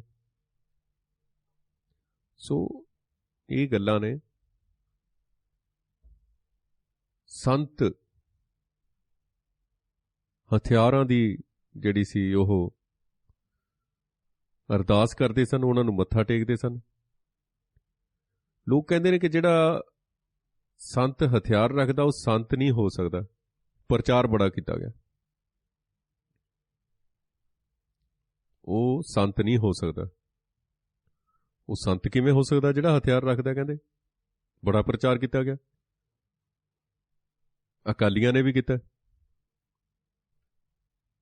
ਇਹ ਸਵਾਲ ਗੈਰ ਸਿੱਖਾਂ ਦੇ ਮਨਾਂ 'ਚ ਪੈਦਾ ਹੋਣਾ ਸੁਭਾਵਿਕ ਸੀ, ਪਾਇਆ ਗਿਆ ਇਸ ਕਰਕੇ ਕਿਉਂਕਿ ਗੈਰ ਸਿੱਖਾਂ ਨੇ ਸਿੱਖਾਂ ਦਾ ਇਤਿਹਾਸ ਨਹੀਂ ਪੜ੍ਹਿਆ ਕਦੇ ਵੀ। ਚਾਹੇ ਉਹ ਪੰਜਾਬ 'ਚ ਰਹਿੰਦਾ, ਚਾਹੇ ਉਹ ਕਿਤੇ ਰਹਿੰਦਾ, ਦੂਰ ਰਹਿੰਦਾ ਤਾਂ ਉਹਨੇ ਪੜ੍ਹਨਾ ਕੀ ਹੈ। ਪਰ ਜਿਹੜਾ ਪੰਜਾਬ 'ਚ ਵੀ ਰਹਿੰਦਾ ਉਸ ਨੂੰ ਸਿੱਖ ਇਤਿਹਾਸ ਤੋਂ ਵਲ ਪਾ ਕੇ ਲੰਘਣ ਦੀ ਹਦਾਇਤ ਕੀਤੀ ਜਾਂਦੀ ਹੈ ਜਨਮ ਤੋਂ ਲੈ ਕੇ, ਕਿ ਭਾਈ ਤੂੰ ਸਿੱਖ ਇਤਿਹਾਸ ਨਹੀਂ ਪੜ੍ਹਨਾ ਹੈਗਾ, ਤੇਰੇ ਕਿਸ ਕੰਮ ਦਾ। ਠੀਕ ਹੈ ਨਾ। ਸੋ ਸੁਭਾਵਿਕ ਸੀ, ਉਹ ਲੋਕਾਂ ਦੇ ਮਨਾਂ 'ਚ ਇਹ ਸਵਾਲ ਪੈਦਾ ਹੋਣਾ ਹੀ ਹੋਣਾ ਸੀ। ਜਦੋਂ ਅਖਬਾਰਾਂ 'ਚ ਐਸੀਆਂ ਖਬਰਾਂ ਪੜ੍ਹਦੇ ਕਿ ਸੰਤ ਜਰਨੈਲ ਸਿੰਘ ਭਿੰਡਰਾਂ ਵਾਲੇ ਹਥਿਆਰ ਰੱਖਦੇ ਨੇ, ਹਥਿਆਰਾਂ ਨੂੰ ਪਿਆਰ ਕਰਦੇ ਨੇ, ਹਥਿਆਰਾਂ ਨੂੰ ਸ਼ਿੰਗਾਰ ਸਮਝ ਕੇ ਪਹਿਨਦੇ ਨੇ ਤੇ ਹਥਿਆਰਾਂ ਦਾ ਖੁੱਲ੍ਹਾ ਪ੍ਰਦਰਸ਼ਨ ਕਰਦੇ ਨੇ, ਉਹਨਾਂ ਦੇ ਸਿੰਘ ਵੀ ਮੁਕੰਮਲ ਤੌਰ ਤੇ ਹਥਿਆਰਬੰਦ ਨੇ ਤੇ ਯੁੱਧ ਕਰਨ ਲਈ ਹਮੇਸ਼ਾ ਤਿਆਰ ਰਹਿੰਦੇ ਨੇ, ਤਾਂ ਇੱਦਾਂ ਦੀਆਂ ਗੱਲਾਂ ਸੁਣ ਕੇ ਫਿਰ ਉਹਨਾਂ ਲੋਕਾਂ ਦੇ ਮਨ 'ਚ ਸ਼ੰਕੇ ਪੈਦਾ ਹੋਣੇ ਸੁਭਾਵਿਕ ਨੇ। ਇਹ ਕਿਤੇ ਨਾ ਕਿਤੇ ਪ੍ਰੈਸ ਦੀ ਖਰਾਬੀ ਹੈ ਤੇ ਸਾਡੇ ਮਾਪਿਆਂ ਦੀ ਖਰਾਬੀ ਹੈ, ਸਾਡੇ ਜਿਹੜੇ ਧਰਮ ਪ੍ਰਚਾਰ ਵਾਲੇ ਨੇ ਉਹਨਾਂ ਦੀ ਖਰਾਬੀ ਹੈ ਕਿ ਉਹਨਾਂ ਨੇ ਸਿੱਖ ਇਤਿਹਾਸ ਬਾਰੇ ਜਾਣਕਾਰੀ ਨਹੀਂ ਦਿੱਤੀ ਹੈਗੀ।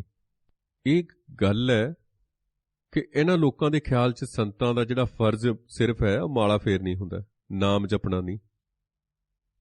ਨਾਮ ਜਪਣਾ, ਮਾਲਾ ਜਪਣੀ ਤੇ ਬਸ ਲੋਕਾਂ ਨੂੰ ਇਹ ਕਹਿਣਾ ਵੀ ਸਾਰੇ ਕੰਮ ਧੰਦੇ ਛੱਡ ਕੇ ਨਾਮ ਜਪਣ ਲੱਗ ਜਾਓ, ਉਹੀ ਸੰਤ ਹੈ। ਤੇ ਹਥਿਆਰ ਰੱਖਣਾ ਜਾਂ ਹਥਿਆਰ ਚਲਾਉਣਾ ਜਾਂ ਹਥਿਆਰਾਂ ਦੀ ਟ੍ਰੇਨਿੰਗ ਦੇਣੀ, ਇਹ ਥੋੜੀ ਅਜੀਬ ਗੱਲ ਲੱਗਦੀ ਹੈ ਇਹਨਾਂ ਨੂੰ। ਅਨਮਤੀਏ ਤੇ ਮਨਮਤੀਏ ਉਹਨਾਂ ਦੇ ਇਸ ਵਿਚਾਰ ਦਾ ਕਾਰਨ ਇਹ ਹੈ ਕਿ ਉਹਨਾਂ ਦੇ ਸੰਤ ਭਗਤਾਂ ਨੇ ਕਦੇ ਕੋਈ ਹਥਿਆਰ ਰੱਖਿਆ ਹੀ ਨਹੀਂ ਤੇ ਕੇਵਲ ਭਗਤੀ 'ਚ ਹੀ ਲੱਗੇ ਰਹੇ। ਇਹ ਲੋਕ ਦੁਨੀਆ ਦੇ ਆਧੁਨਿਕ ਜਿਹੜਾ ਧਰਮ ਹੈ ਸਿੱਖ ਧਰਮ, ਉਹਦੇ ਅਸੂਲਾਂ ਤੋਂ ਅਣਜਾਣ ਹੋਣ ਕਰਕੇ ਹੀ ਇਹ ਸਾਰਾ ਕੁਝ ਇਸ ਤਰ੍ਹਾਂ ਸੋਚਦੇ ਨੇ, ਇੱਦਾਂ ਦੇ ਸਵਾਲ ਕਰਦੇ ਨੇ। ਕਿਉਂ? ਕਿਉਂਕਿ ਉਹ ਜਾਣਦੇ ਹੀ ਨਹੀਂ ਕਿ ਸਿੱਖਾਂ ਦੇ 10ਵੇਂ ਗੁਰੂ ਪਾਤਸ਼ਾਹ ਨੇ ਖੰਡੇ ਦੀ ਧਾਰ ਚੋਂ ਅਜਿਹੇ ਸੰਤ ਪੈਦਾ ਕੀਤੇ ਨੇ ਜਿਹੜੇ ਨਿਰੇ ਪੂਰੇ ਸੰਤ ਹੀ ਨਹੀਂ ਬਲਕਿ ਸੰਤ ਦੇ ਨਾਲ ਸਿਪਾਹੀ ਵੀ ਨੇ, ਜਿਨ੍ਹਾਂ ਨੂੰ ਹਰ ਰੋਜ਼ 5 ਬਾਣੀਆਂ ਦਾ ਪਾਠ ਕਰਨ, 5 ਕਕਾਰ, ਕੇਸ, ਕੰਘਾ, ਕਛਹਿਰਾ, ਕੜਾ ਤੇ ਕਿਰਪਾਨ ਧਾਰਨ ਕਰਨ ਤੇ ਹੋਰ ਹਥਿਆਰ ਰੱਖਣ ਦਾ ਹੁਕਮ ਵੀ ਦਿੱਤਾ ਗਿਆ ਸੀ। ਸਿੱਖ ਧਰਮ ਦੇ 10ਵੇਂ ਗੁਰੂ ਸਾਹਿਬਾਨ ਨੇ 10ਵੇਂ ਪਾਤਸ਼ਾਹ ਸਾਹਿਬ ਸ੍ਰੀ ਗੁਰੂ ਗੋਬਿੰਦ ਸਿੰਘ ਜੀ ਨੇ ਨਵੀਂ ਕਿਸਮ ਦੇ ਸ਼ਸਤਰਧਾਰੀ ਸੰਤਾਂ ਦਾ ਨਾਮ ਖਾਲਸਾ ਰੱਖ ਕੇ ਉਹਨਾਂ ਨੂੰ ਅਕਾਲ ਪੁਰਖ ਦੀ ਫੌਜ ਦਾ ਦਰਜਾ ਦਿੱਤਾ ਸੀ। ਸਰਬਲੋਹ ਗ੍ਰੰਥ ਹੈ, ਉਸ 'ਚ ਦਰਜ ਹੈ ਕਿ ਖਾਲਸਾ ਅਕਾਲ ਪੁਰਖ ਕੀ ਫੌਜ, ਪ੍ਰਗਟਿਓ ਖਾਲਸਾ ਪਰਮਾਤਮ ਕੀ ਮੌਜ। ਸਿੱਖਾਂ ਨੂੰ ਸ਼ਸਤਰ ਰੱਖਣ ਦਾ ਹੁਕਮ ਰਹਿਤਨਾਮਿਆਂ 'ਚ ਵੀ ਦਿੱਤਾ ਗਿਆ। ਖਾਲਸਾ ਸੋਈ ਸ਼ਸਤਰ ਕਉ ਧਾਰੈ, ਖਾਲਸਾ ਸੋਈ ਦੁਸ਼ਟ ਕੋ ਮਾਰੈ। ਨਾਲ ਦੁਸ਼ਟ ਨੂੰ ਮਾਰਨ ਦੀ ਵੀ ਗੱਲ ਕੀਤੀ ਗਈ ਹੈ। ਤਾਂ ਅਸੀਂ ਵਿਰਸੇ ਤੇ ਇਤਿਹਾਸ ਬਾਰੇ ਤਾਂ ਜਾਣਕਾਰੀ ਦਿੱਤੀ ਨਹੀਂ ਨਾ ਅੱਗੇ। ਜੋ ਭੋਲੇ ਭਾਲੇ ਸਿੱਖਾਂ ਨੂੰ ਜੇ ਉਹ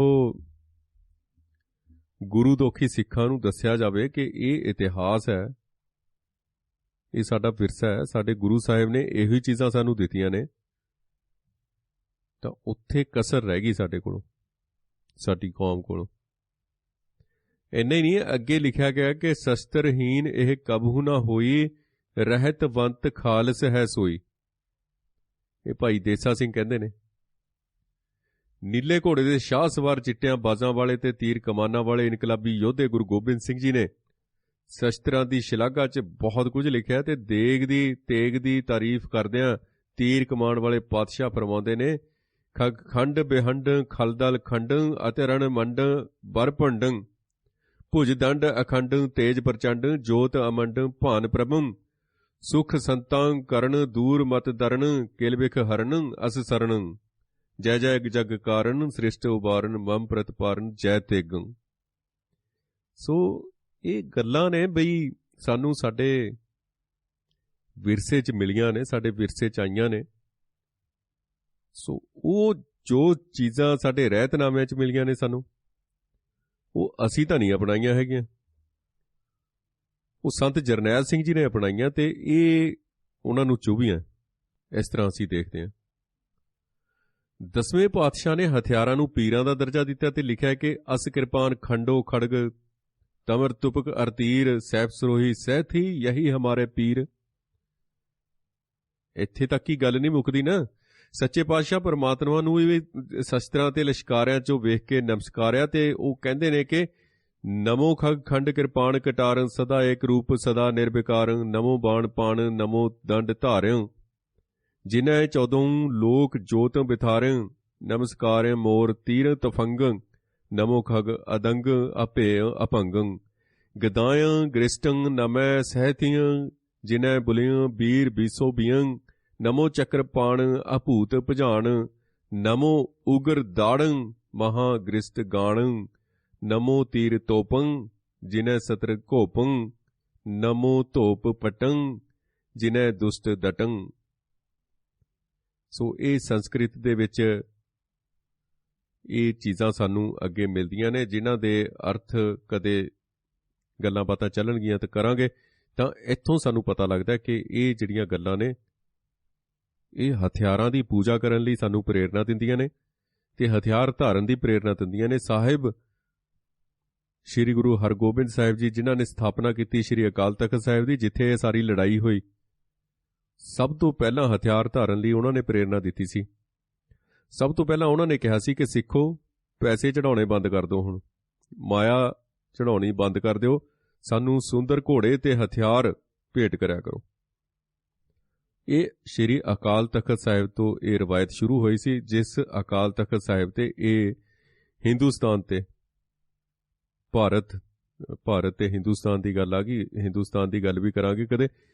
ਇੰਡੀਆ, ਭਾਰਤ, ਹਿੰਦੁਸਤਾਨ, ਜਿੱਥੇ ਇੱਕ ਪਾਸੇ ਵਿਸ਼ਵ ਦੀ 6ਵੀਂ ਫੌਜ ਤਾਕਤਵਰ ਤੇ ਇੱਕ ਪਾਸੇ 30, 35, 40 ਦੀ ਗਿਣਤੀ 'ਚ ਸਿੰਘ ਸੰਤ ਜਰਨੈਲ ਸਿੰਘ ਜੀ ਖਾਲਸਾ ਭਿੰਡਰਾਂ ਵਾਲਿਆਂ ਦੇ, ਉਹਨਾਂ ਦੇ ਦਰਮਿਆਨ ਲੜਾਈ ਹੋਈ। ਇਹ ਅਕਾਲ ਤਖਤ ਸਾਹਿਬ ਦਾ ਸਥਾਨ ਉਹੀ ਸੀ ਜਿੱਥੇ ਸਾਹਿਬ ਸ਼੍ਰੀ ਗੁਰੂ ਹਰਗੋਬਿੰਦ ਸਾਹਿਬ ਜੀ ਨੇ ਸਿੱਖਾਂ ਨੂੰ ਹੁਕਮ ਦਿੱਤਾ ਸੀ ਕਿ ਹੁਣ ਹਥਿਆਰ ਮੈਨੂੰ ਭੇਟ ਕਰਿਆ ਕਰੋ।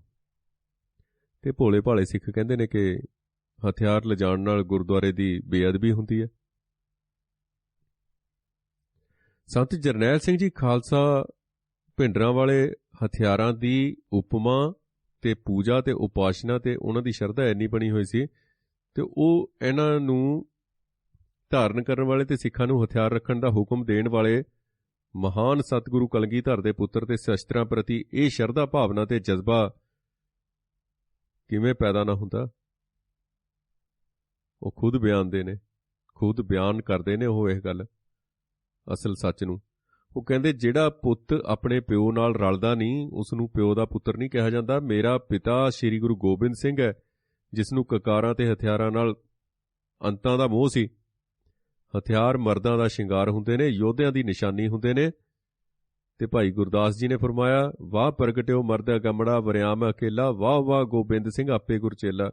ਮੈਂ ਉਹਦਾ ਪੁੱਤਰ ਹਾਂ ਤੇ ਉਹਦੀ ਚਲਾਈ ਹੋਈ ਟਕਸਾਲ ਹੈ ਤੇ ਮੈਂ ਉਹਦਾ ਸੇਵਾਦਾਰ ਹਾਂ 14ਵੀਂ ਥਾਂ ਤੇ ਮੈਂ ਹਥਿਆਰ ਕਿਵੇਂ ਨਾ ਰੱਖਾਂ।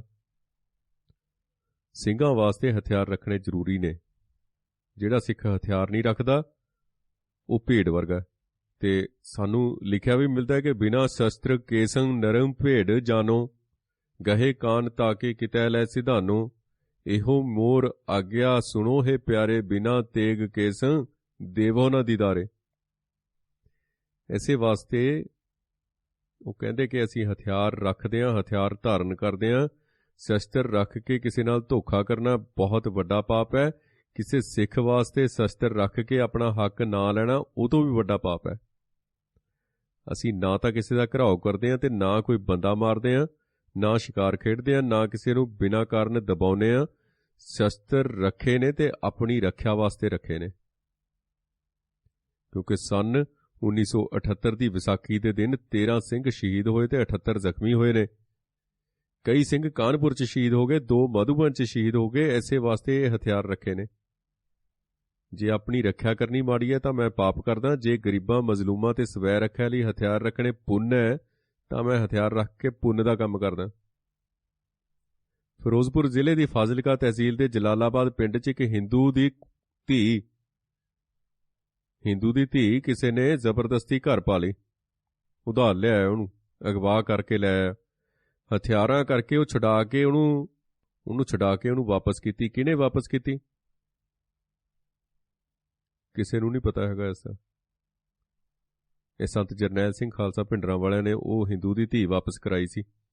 ਜਿਹੜੇ ਹਿੰਦੂ ਉਹਨਾਂ ਦੇ ਖਿਲਾਫ ਬੋਲਦੇ ਨੇ ਕਿ ਸੰਤ ਭਿੰਡਰਾਂ ਵਾਲਾ ਅੱਤਵਾਦੀ ਸੀ, ਉਹ ਲਾਲ ਚੰਦ ਨਾਂ ਦਾ ਹਿੰਦੂ ਸੀ। ਉਹ ਫਾਜ਼ਿਲਕਾ ਤਹਿਸੀਲ ਦੇ ਜਲਾਲਾਬਾਦ ਦੇ ਪਿੰਡ ਦਾ ਇੱਕ ਹਿੰਦੂ ਸੀ, ਲਾਲ ਚੰਦ ਨਾਮ ਦਾ, ਤੇ ਉਹਨੂੰ ਮਾਰਿਆ ਨਹੀਂ ਸੀ ਹੈਗਾ, ਉਸੇ ਤਰ੍ਹਾਂ ਛੁਡਾ ਲਿਆ ਸੀ ਸਿਰਫ ਹਥਿਆਰਾਂ ਕਰਕੇ। ਤੇ ਦੇਖੋ ਤੇਜ਼ ਹਥਿਆਰਾਂ ਦਾ। ਸ਼੍ਰੀ ਦਰਬਾਰ ਸਾਹਿਬ 'ਚ ਅਗਨ ਸ਼ਸਤਰ ਲੈ ਕੇ ਜਾਣ ਬਾਰੇ ਵਾਦ ਵਿਵਾਦ ਵੀ ਛਿੜਿਆ। ਮਰਿਆਦਾ ਕੇ ਸ਼ਸਤਰ ਲੈ ਕੇ ਦਰਬਾਰ ਸਾਹਿਬ ਜਾਇਆ ਜਾ ਸਕਦਾ ਹੈ। ਸ਼੍ਰੀ ਅਕਾਲ ਤਖਤ ਸਾਹਿਬ ਦੇ ਬਾਨੀ ਸ਼੍ਰੀ ਗੁਰੂ ਹਰਗੋਬਿੰਦ ਸਾਹਿਬ ਨੇ ਆਪ ਸਿੱਖਾਂ ਨੂੰ ਸ਼ਸਤਰ ਤੇ ਘੋੜੇ ਲਿਆਉਣ ਦਾ ਹੁਕਮ ਦਿੱਤਾ ਸੀ। ਅੱਜ ਵੀ ਸ਼੍ਰੀ ਹਰਗੋਬਿੰਦ ਸਾਹਿਬ ਦੇ ਸ਼ਸਤਰ, ਜਿਨ੍ਹਾਂ 'ਚ ਉਹਨਾਂ ਦੇ 2-4 ਪਿਸਤੌਲ ਵੀ ਨੇ, ਸ਼੍ਰੀ ਅਕਾਲ ਤਖਤ ਸਾਹਿਬ ਤੇ ਸ਼ਿਸ਼ੋਭਤ ਨੇ ਤੇ ਸਿੱਖ ਸੰਗਤਾਂ ਨੂੰ ਉਹਨਾਂ ਦੇ ਦਰਸ਼ਨ ਕਰਵਾਏ ਜਾਂਦੇ ਨੇ। ਸ਼ਸਤਰਾਂ ਬਾਰੇ ਹੋਰ ਗੱਲ ਕਰਦਿਆਂ ਸੰਤਾਂ ਭਿੰਡਰਾਂ ਵਾਲਿਆਂ ਨੇ ਕਿਹਾ ਕਿ ਸਾਹਿਬ ਗੁਰੂ ਗੋਬਿੰਦ ਸਿੰਘ ਨੇ ਫਰਮਾਇਆ ਕਿ ਉਹ ਉਸ ਸਿੱਖ ਨੂੰ ਦਰਸ਼ਨ ਨਹੀਂ ਦੇਣਗੇ ਜਿਹੜਾ ਸ਼ਸਤਰਧਾਰੀ ਨਹੀਂ ਹੋਊਗਾ ਤੇ ਦਸਤਾਰ ਨਹੀਂ ਸਜਾਉਂਦਾ ਹੋਊਗਾ। ਸ਼ਸਤਰ ਲੁੱਟ-ਖੋਹ ਤੇ ਬਦੋਸ਼ੀਆਂ ਦੀ ਕਤਲੋਗਾਰਤ ਲਈ ਨਹੀਂ ਵਰਤਣੇ ਚਾਹੀਦੇ। ਅਜਿਹਾ ਕਰਨਾ ਹੀ ਸਾਡੇ ਧਰਮ ਵਿੱਚ ਮਨ੍ਹਾ ਹੈ, ਇਨਕਾਰ ਹੈ ਇਸ ਤੋਂ। ਪਰ ਹਥਿਆਰ ਰੱਖਣੇ ਤੇ ਆਪਣੇ ਹੱਕਾਂ ਲਈ ਨਾ ਲੜਨਾ ਪਾਪ ਹੈ। ਇਸੇ ਤਰ੍ਹਾਂ ਸ਼ਸਤਰ ਪਹਿਨਣੇ ਪਰ ਆਪਣੇ ਧਰਮ ਦੀ ਰੱਖਿਆ ਨਾ ਕਰਨਾ ਵੀ ਉਸ ਤੋਂ ਵੱਡਾ ਪਾਪ ਹੈ। ਸੰਤ ਭਿੰਡਰਾਂ ਵਾਲੇ ਸ਼ਸਤਰਧਾਰੀ ਤੇ ਹਥਿਆਰਾਂ ਦੇ ਪੁਜਾਰੀ ਹੋਣ ਦੇ ਨਾਲ ਪਰਮ ਸੰਤ ਪੂਰਨ ਬ੍ਰਹਮ ਗਿਆਨੀ ਤੇ ਮਹਾਨ ਸਿੱਖ ਮਿਸ਼ਨਰੀ ਵੀ ਹੋਏ ਨੇ। ਧਿਆਨ ਦੇਣ ਵਾਲੀ ਗੱਲ ਹੈ ਜੀ। ਹੁਣ ਪਰਮ ਸੰਤ ਪੂਰਨ ਬ੍ਰਹਮ ਗਿਆਨੀ ਮਹਾਨ ਸਿੱਖ ਮਿਸ਼ਨਰੀ ਅੰਮ੍ਰਿਤ ਵੇਲੇ ਉੱਠ ਕੇ ਇਸ਼ਨਾਨ ਕਰਦੇ, ਫਿਰ ਨਿਤਨੇਮ ਕਰਦੇ, ਨਾਮ ਜਪਦੇ ਤੇ ਸਿੱਖ ਸੰਗਤਾਂ ਨੂੰ ਨਾਮ ਜਪਾਉਂਦੇ। ਨਿਤਨੇਮ ਤੋਂ ਬਾਅਦ ਬਾਕੀ ਜਿਹੜਾ ਸਾਰਾ ਸਮਾਂ ਹੁੰਦਾ ਉਹਦੇ 'ਚ ਗੁਰਬਾਣੀ ਦੀ ਕਥਾ, ਧਰਮ ਪ੍ਰਚਾਰ, ਅੰਮ੍ਰਿਤ ਪ੍ਰਚਾਰ ਤੇ ਸੰਗਤ ਨਾਲ ਬਚਨ ਵਿਲਾਸ 'ਚ ਗੁਜ਼ਾਰਦੇ। ਤੇ ਸੰਤ ਜੀ ਨੂੰ ਸੰਤ ਸਿਪਾਹੀ ਦਾ ਜਿਹੜਾ ਸੁਮੇਲ ਹੀ ਕਿਹਾ ਜਾ ਸਕਦਾ ਹੈ, ਜਿਨ੍ਹਾਂ ਦੇ ਇੱਕ ਹੱਥ 'ਚ ਮਾਲਾ ਤੇ ਦੂਜੇ ਹੱਥ 'ਚ ਤੀਰ ਹੁੰਦਾ ਸੀ। ਉਹ ਕਹਿੰਦੇ ਕਿ ਮੈਂ ਮੁਕੰਮਲ ਤੌਰ ਤੇ ਧਾਰਮਿਕ ਵਿਚਾਰਾਂ ਵਾਲਾ ਬੰਦਾ ਤੇ ਮੇਰਾ ਪ੍ਰੋਗਰਾਮ ਸਿੱਖ ਧਰਮ ਦਾ ਪ੍ਰਚਾਰ ਕਰਨਾ ਹੈ। ਗੁਰੂ ਨਾਨਕ ਨਿਵਾਸ 'ਚ ਪੱਤਰਕਾਰਾਂ ਨਾਲ ਗੱਲਬਾਤ ਕਰਦਿਆਂ ਸੰਤਾਂ ਨੇ ਇਹ ਗੱਲ ਕਹੀ। ਸੰਤਾਂ ਨੇ ਉਹਨਾਂ ਨੂੰ ਇਹ ਗੱਲ ਵੀ ਯਾਦ ਕਰਾਈ ਕਿ ਜਿਹੜੇ ਅਖਬਾਰਾਂ ਵਾਲੇ ਉਹਨਾਂ ਨੂੰ ਬਿਨਾਂ ਮਿਲੇ ਹੀ, ਬਿਨਾਂ ਵਕਤ ਤੇ ਉਹਨਾਂ ਦੇ ਸੁਝਾਅ ਤੋਂ ਜਾਣੂ ਹੋਏ ਇਹ ਲਿਖ ਦਿੰਦੇ ਨੇ ਕਿ ਸੰਤ ਜਰਨੈਲ ਸਿੰਘ ਭਿੰਡਰਾਂ ਵਾਲੇ ਬਹੁਤ ਖਤਰਨਾਕ ਆਦਮੀ ਨੇ, ਉਹ ਚੰਗਾ ਨਹੀਂ ਕਰਦੇ। ਤੇ ਸੰਤਾਂ ਦੇ ਜਿਹੜੇ ਜ਼ਿੰਦਗੀ ਦਾ, ਜੀਵਨ ਦਾ ਮਿਸ਼ਨ ਇੱਕ ਖੁੱਲੀ ਕਿਤਾਬ ਬਿਲਕੁਲ। ਉਹਨਾਂ ਨੇ ਕਦੇ ਕਿਸੇ ਪੱਤਰਕਾਰ ਨੂੰ ਨਹੀਂ ਧਮਕਾਇਆ, ਕਦੇ ਕਿਸੇ ਪੱਤਰਕਾਰ ਨੂੰ ਇਹ ਨਹੀਂ ਕਿਹਾ ਕਿ ਤੂੰ ਜੋ ਲਿਖਦਾ ਉਸ ਤਰ੍ਹਾਂ ਲਿਖਿਆ, ਗਲਤ ਲਿਖਿਆ, ਤੂੰ ਲੈ ਫਿਰ ਤਿਆਰ ਹੋ ਜਾ। ਉਹਨਾਂ ਨੇ ਕਦੇ ਕਿਸੇ ਨੂੰ ਇਹ ਨਹੀਂ ਕਿਹਾ ਕਿ ਤੂੰ ਮੇਰੇ ਬਾਰੇ ਇਸ ਤਰ੍ਹਾਂ ਲਿਖ। ਉਹਨਾਂ ਨੇ ਜੋ ਬਿਆਨਬਾਜ਼ੀ ਕੀਤੀ, ਜੋ ਉਹਨਾਂ ਨੇ ਸਟੇਟਮੈਂਟ ਦਿੱਤੀ, ਜੋ ਉਹਨਾਂ ਨੇ ਆਪਣੇ ਭਾਸ਼ਣ 'ਚ ਕਿਹਾ, ਉਹ ਜਿਸ ਤਰ੍ਹਾਂ ਜੋ ਕਿਸੇ ਦੇ ਭਾਂਡੇ 'ਚ ਪਿਆ ਜਿੰਨਾ, ਉਸੇ ਤਰ੍ਹਾਂ ਜਿੰਨੀ ਉਹਦੀ ਬੁੱਧ ਮੱਤ ਹੁੰਦੀ ਸੀ ਉਸ ਹਿਸਾਬ ਨਾਲ ਉਹ ਆਪਣੇ ਅਖਬਾਰ ਨੂੰ ਭੇਜ ਦਿੰਦਾ ਸੀ। ਬਹੁਤੇ ਪੱਤਰਕਾਰ ਵਿਕਾਊ ਸੀ, ਉਸ ਵੇਲੇ ਵੀ ਵਿਕਾਊ ਸੀ, ਅੱਜ ਤਾਂ ਹੁਣ ਸਾਰੇ ਹੀ ਵਿਕਾਊ ਹੋ ਗਏ। ਸੋ ਖੁੱਲੀ ਕਿਤਾਬ ਹੈ ਸੰਤਾਂ ਦਾ ਜੀਵਨ, ਸੰਤਾਂ ਦੀ ਜ਼ਿੰਦਗੀ, ਜਿਸ ਨੂੰ ਹਰ ਕੋਈ ਪੜ੍ਹ ਸਕਦਾ। ਤੇ ਸੰਤ ਆਪ ਕਹਿੰਦੇ ਨੇ ਕਿ ਮੇਰਾ ਕੰਮ ਪੋਥੀ ਦਾ ਪ੍ਰਚਾਰ ਕਰਨਾ ਹੈ। ਸਿੱਖ ਸੰਗਤਾਂ 'ਚ ਕਥਾ ਰਾਹੀਂ ਤੇ ਪ੍ਰਚਾਰ ਰਾਹੀਂ ਸਿੱਖੀ ਦੇ ਅਮਰ ਇਤਿਹਾਸਕ ਵਿਰਸੇ ਦੀ ਜਿਹੜੀ ਚੇਤਨਾ ਕਰਾ ਕੇ ਸਿੱਖ ਪੰਥ 'ਚ ਜਾਗਰਤੀ ਲਿਆਉਣਾ, ਤਾਂ ਕਿ ਸਮੇਂ ਦੀ ਸਰਕਾਰ ਦੀਆਂ ਸਿੱਖ ਕੌਮ ਦੀ ਸ਼ਕਤੀ ਨੂੰ, ਤਾਕਤ ਨੂੰ ਖੇਰੂ ਕਰਨ ਦੀਆਂ ਸਾਰੀਆਂ ਚਾਲਾਂ ਫੇਲ ਹੋ ਜਾਣ। ਸਿੱਖ ਨੂੰ ਸੱਚਾ ਸਿੱਖ ਬਣਨਾ ਚਾਹੀਦਾ, ਦਾੜੀ ਕੇਸ ਰੱਖਣੇ ਚਾਹੀਦੇ ਨੇ, ਰੋਮਾਂ ਦੀ ਬੇਅਦਬੀ ਨਹੀਂ ਕਰਨੀ ਚਾਹੀਦੀ, ਦਸਤਾਰ ਸਜਾਉਣੀ ਚਾਹੀਦੀ ਹੈ, ਕਿਰਪਾਨ ਪਾਉਣੀ ਚਾਹੀਦੀ ਹੈ, ਅੰਮ੍ਰਿਤ ਛਕਣਾ ਚਾਹੀਦਾ ਹੈ, 5 ਕਕਾਰਾਂ ਦਾ ਧਾਰਨੀ ਹੋਣਾ ਚਾਹੀਦਾ ਹੈ ਤੇ 5 ਬਾਣੀਆਂ ਦਾ ਪਾਠ ਕਰਨਾ ਚਾਹੀਦਾ ਹੈ। ਉਹ ਕਹਿੰਦੇ ਕਿ ਇਹ ਸਾਡਾ ਪ੍ਰਚਾਰ ਹੈ। ਕਹਿੰਦੇ ਮੈਂ ਕਈ ਵਾਰ ਇਹ ਗੱਲ ਕਹਿ ਚੁੱਕਾ ਕਿ ਜਿਹੜਾ ਸਿੱਖ ਅੰਮ੍ਰਿਤਧਾਰੀ ਹੈ, ਕਿਰਪਾਨ ਧਾਰੀ ਹੈ ਤੇ ਫਿਰ ਵੀ ਸ਼ਰਾਬ ਪੀਂਦਾ, ਉਹਨੂੰ ਕਹਿੰਦੇ ਜਿਉਂਦਾ ਸਾੜ ਦੇਣਾ ਚਾਹੀਦਾ। ਇਹਦਾ ਮਤਲਬ ਇਹ ਨਹੀਂ ਕਿ ਹਰ ਆਦਮੀ ਜੋ ਸ਼ਰਾਬ ਪੀਂਦਾ ਉਸ ਨੂੰ ਸਾੜ ਦੇਣਾ ਚਾਹੀਦਾ। ਉਹ ਕਹਿੰਦੇ ਮੈਂ ਸ਼ਰਾਬ ਪੀਣ ਦੇ ਖਿਲਾਫ ਹਾਂ, ਚਾਹੇ ਕੋਈ ਸਿੱਖ ਪੀਂਦਾ ਜਾਂ ਚਾਹੇ ਹਿੰਦੂ, ਪਰ ਮੇਰਾ ਪ੍ਰਚਾਰ ਖਾਸ ਤੌਰ ਤੇ ਸਿੱਖਾਂ ਵਾਸਤੇ ਹੈ, ਕਿਉਂਕਿ ਸਾਹਿਬ ਸ੍ਰੀ ਗੁਰੂ ਗੋਬਿੰਦ ਸਿੰਘ ਜੀ ਨੇ ਸ਼ਰਾਬ ਪੀਣ ਤੋਂ ਮਨਾ ਕੀਤਾ। ਦੁਨੀਆ ਭਰ ਦੇ ਜਿੰਨੇ ਵੀ ਅਧਿਐਨ ਹੋਏ ਨੇ ਅਲੱਗ-ਅਲੱਗ ਧਰਮਾਂ ਦੇ ਉੱਤੇ, ਧਾਰਮਿਕ ਫਿਰਕਿਆਂ ਦੇ ਉੱਤੇ, ਮਤਾਂ ਦੇ ਉੱਤੇ, ਮਤਾਂਤਰਾਂ ਦੇ ਉੱਤੇ, ਉਹਨਾਂ ਦਾ ਅਧਿਐਨ ਕਰਨ ਤੋਂ ਬਾਅਦ ਸੰਤ ਜਰਨੈਲ ਸਿੰਘ ਜੀ ਇਸ ਨਤੀਜੇ ਤੇ ਪਹੁੰਚੇ ਕਿ ਸਾਰੇ ਮਜ਼ਹਬਾਂ ਦੇ ਮੁਕਾਬਲੇ 'ਚ ਸਿੱਖ ਮਜ਼ਹਬ ਸਭ ਤੋਂ ਚੰਗਾ ਤੇ ਸਰਬ ਸਾਂਝਾ ਮਜ਼ਹਬ ਹੈ। ਆਪਣੇ ਇਹਨਾਂ ਵਿਚਾਰਾਂ ਦੀ ਜਿਹੜੀ ਪੁਸ਼ਟੀ 'ਚ ਸੰਤਾਂ ਨੇ ਕੁਝ ਦਲੀਲਾਂ ਵੀ ਦਿੱਤੀਆਂ ਨੇ। ਉਹ ਕਹਿੰਦੇ ਨੇ ਕਿ ਸਾਰੇ ਧਰਮਾਂ 'ਚੋਂ ਸਿੱਖ ਧਰਮ ਸ੍ਰੇਸ਼ਟ ਹੈ, ਕਿਉਂਕਿ ਸਿਰਫ ਸਿੱਖ ਧਰਮ 'ਚ ਹੀ ਸੰਗਤ ਦੀ ਪਰੰਪਰਾ ਚੱਲੀ ਆ ਰਹੀ ਹੈ, ਸੰਗਤ ਦੀ ਪਰੰਪਰਾ। ਹੋਰ ਕਿਸੇ ਧਰਮ ਦੇ ਧਰਮ ਅਸਥਾਨ ਤੇ ਸੰਗਤ ਨਹੀਂ ਲੱਗਦੀ। ਕਿਸੇ ਹੋਰ ਧਰਮ ਦੀ ਧਰਮ ਪੁਸਤਕ 'ਚ ਦੂਜੇ ਧਰਮ ਨਾਲ ਸੰਬੰਧਿਤ ਬੰਦੇ ਲਈ ਕਲਿਆਣ ਦਾ ਕੋਈ ਸਾਧਨ ਨਹੀਂ ਸੁਝਾਇਆ ਗਿਆ।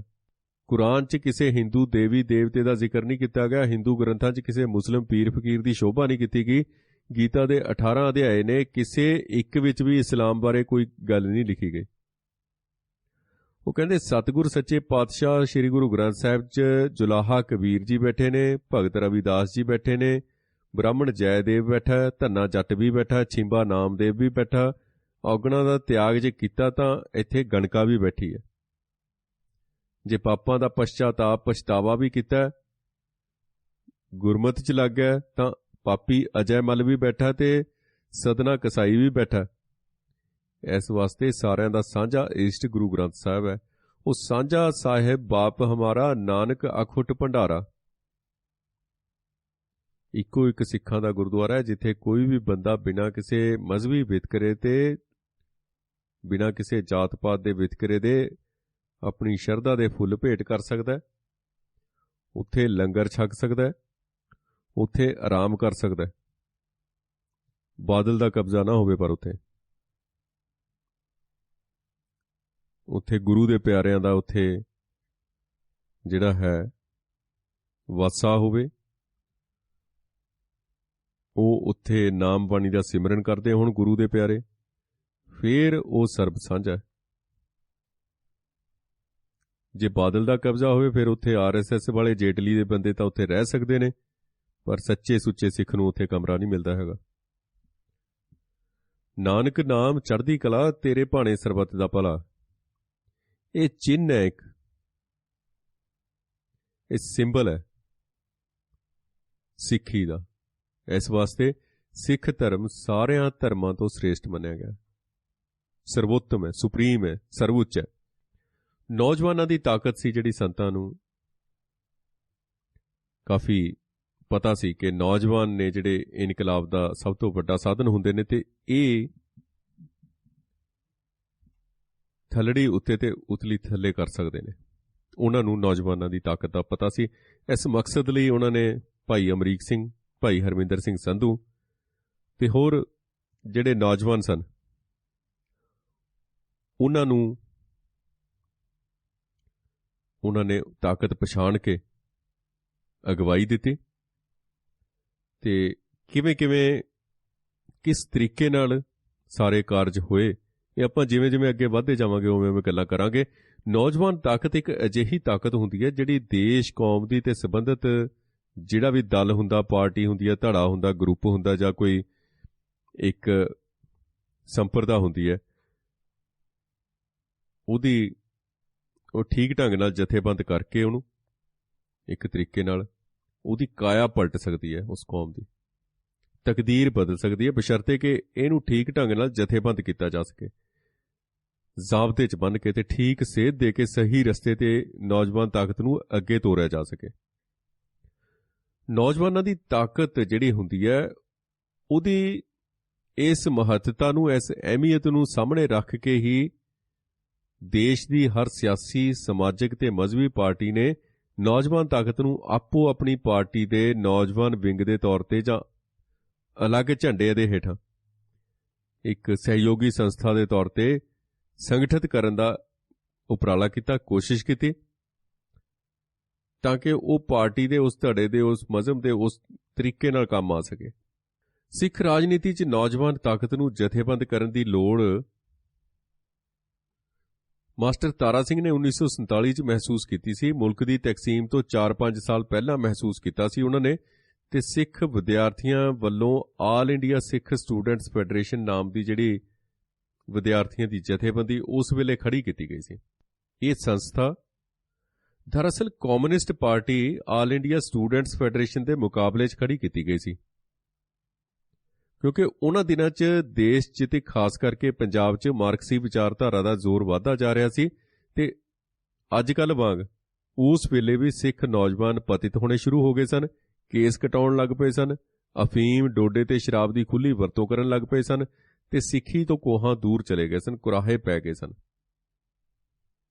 ਤੇ ਕੁਰਾਹੇ ਪੈ ਚੁੱਕੇ ਅਜਿਹੇ ਨੌਜਵਾਨ ਵਿਦਿਆਰਥੀਆਂ ਨੂੰ ਨਾਸਤਿਕਤਾ ਦੇ ਹੜ੍ਹ 'ਚ ਰੁੜਨ ਤੋਂ ਬਚਾਉਣਾ, ਨਸ਼ਿਆਂ ਤੇ ਹੋਰ ਮਾੜੀਆਂ ਆਦਤਾਂ ਤੋਂ ਬਚਾਉਣਾ ਤੇ ਸਿੱਖੀ ਜੀਵਨ ਵੱਲ ਪ੍ਰੇਰਨਾ, ਪੰਥਕ ਝੰਡੇ ਥੱਲੇ ਲੈ ਕੇ ਆਉਣਾ, ਉਸ ਵੇਲੇ ਦੀ ਸਿੱਖ ਸਟੂਡੈਂਟਸ ਸੰਸਥਾ ਦਾ ਜਿਹੜਾ ਖਾਸ ਤੇ ਪਹਿਲੇ ਨੰਬਰ ਦਾ ਟੀਚਾ ਸੀ।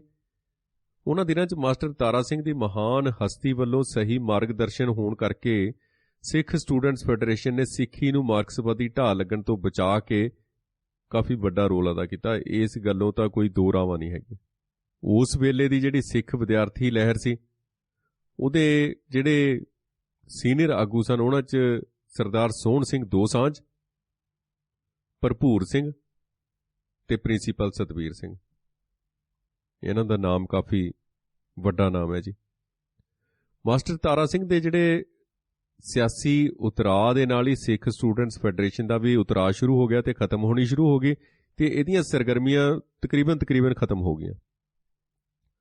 1962 ਤੋਂ 1972 ਤੱਕ ਸਿੱਖ ਸਿਆਸਤ 'ਚ ਸੰਤ ਫਤਿਹ ਸਿੰਘ ਦੀ ਚੜ੍ਹਤ ਰਹੀ, ਤੇ ਇਸ ਸਮੇਂ ਦੌਰਾਨ ਸੰਤ ਫਤਿਹ ਸਿੰਘ ਨੇ ਨੌਜਵਾਨਾਂ ਦੀ ਤਾਕਤ ਤੇ ਵਿਦਿਆਰਥੀ ਤਾਕਤ ਦੀ ਅਹਿਮੀਅਤ ਨੂੰ ਬਿਲਕੁਲ ਨਹੀਂ ਸਮਝਿਆ, ਜਿਹਦੇ ਕਾਰਨ ਇਹ ਜਿਹੜੀ ਜਥੇਬੰਦੀ ਸੀ, ਇਸ ਨੂੰ ਵਰਤਿਆ ਨਹੀਂ ਜਾ ਸਕਿਆ ਪੰਥਕ ਹਿੱਤਾਂ ਲਈ।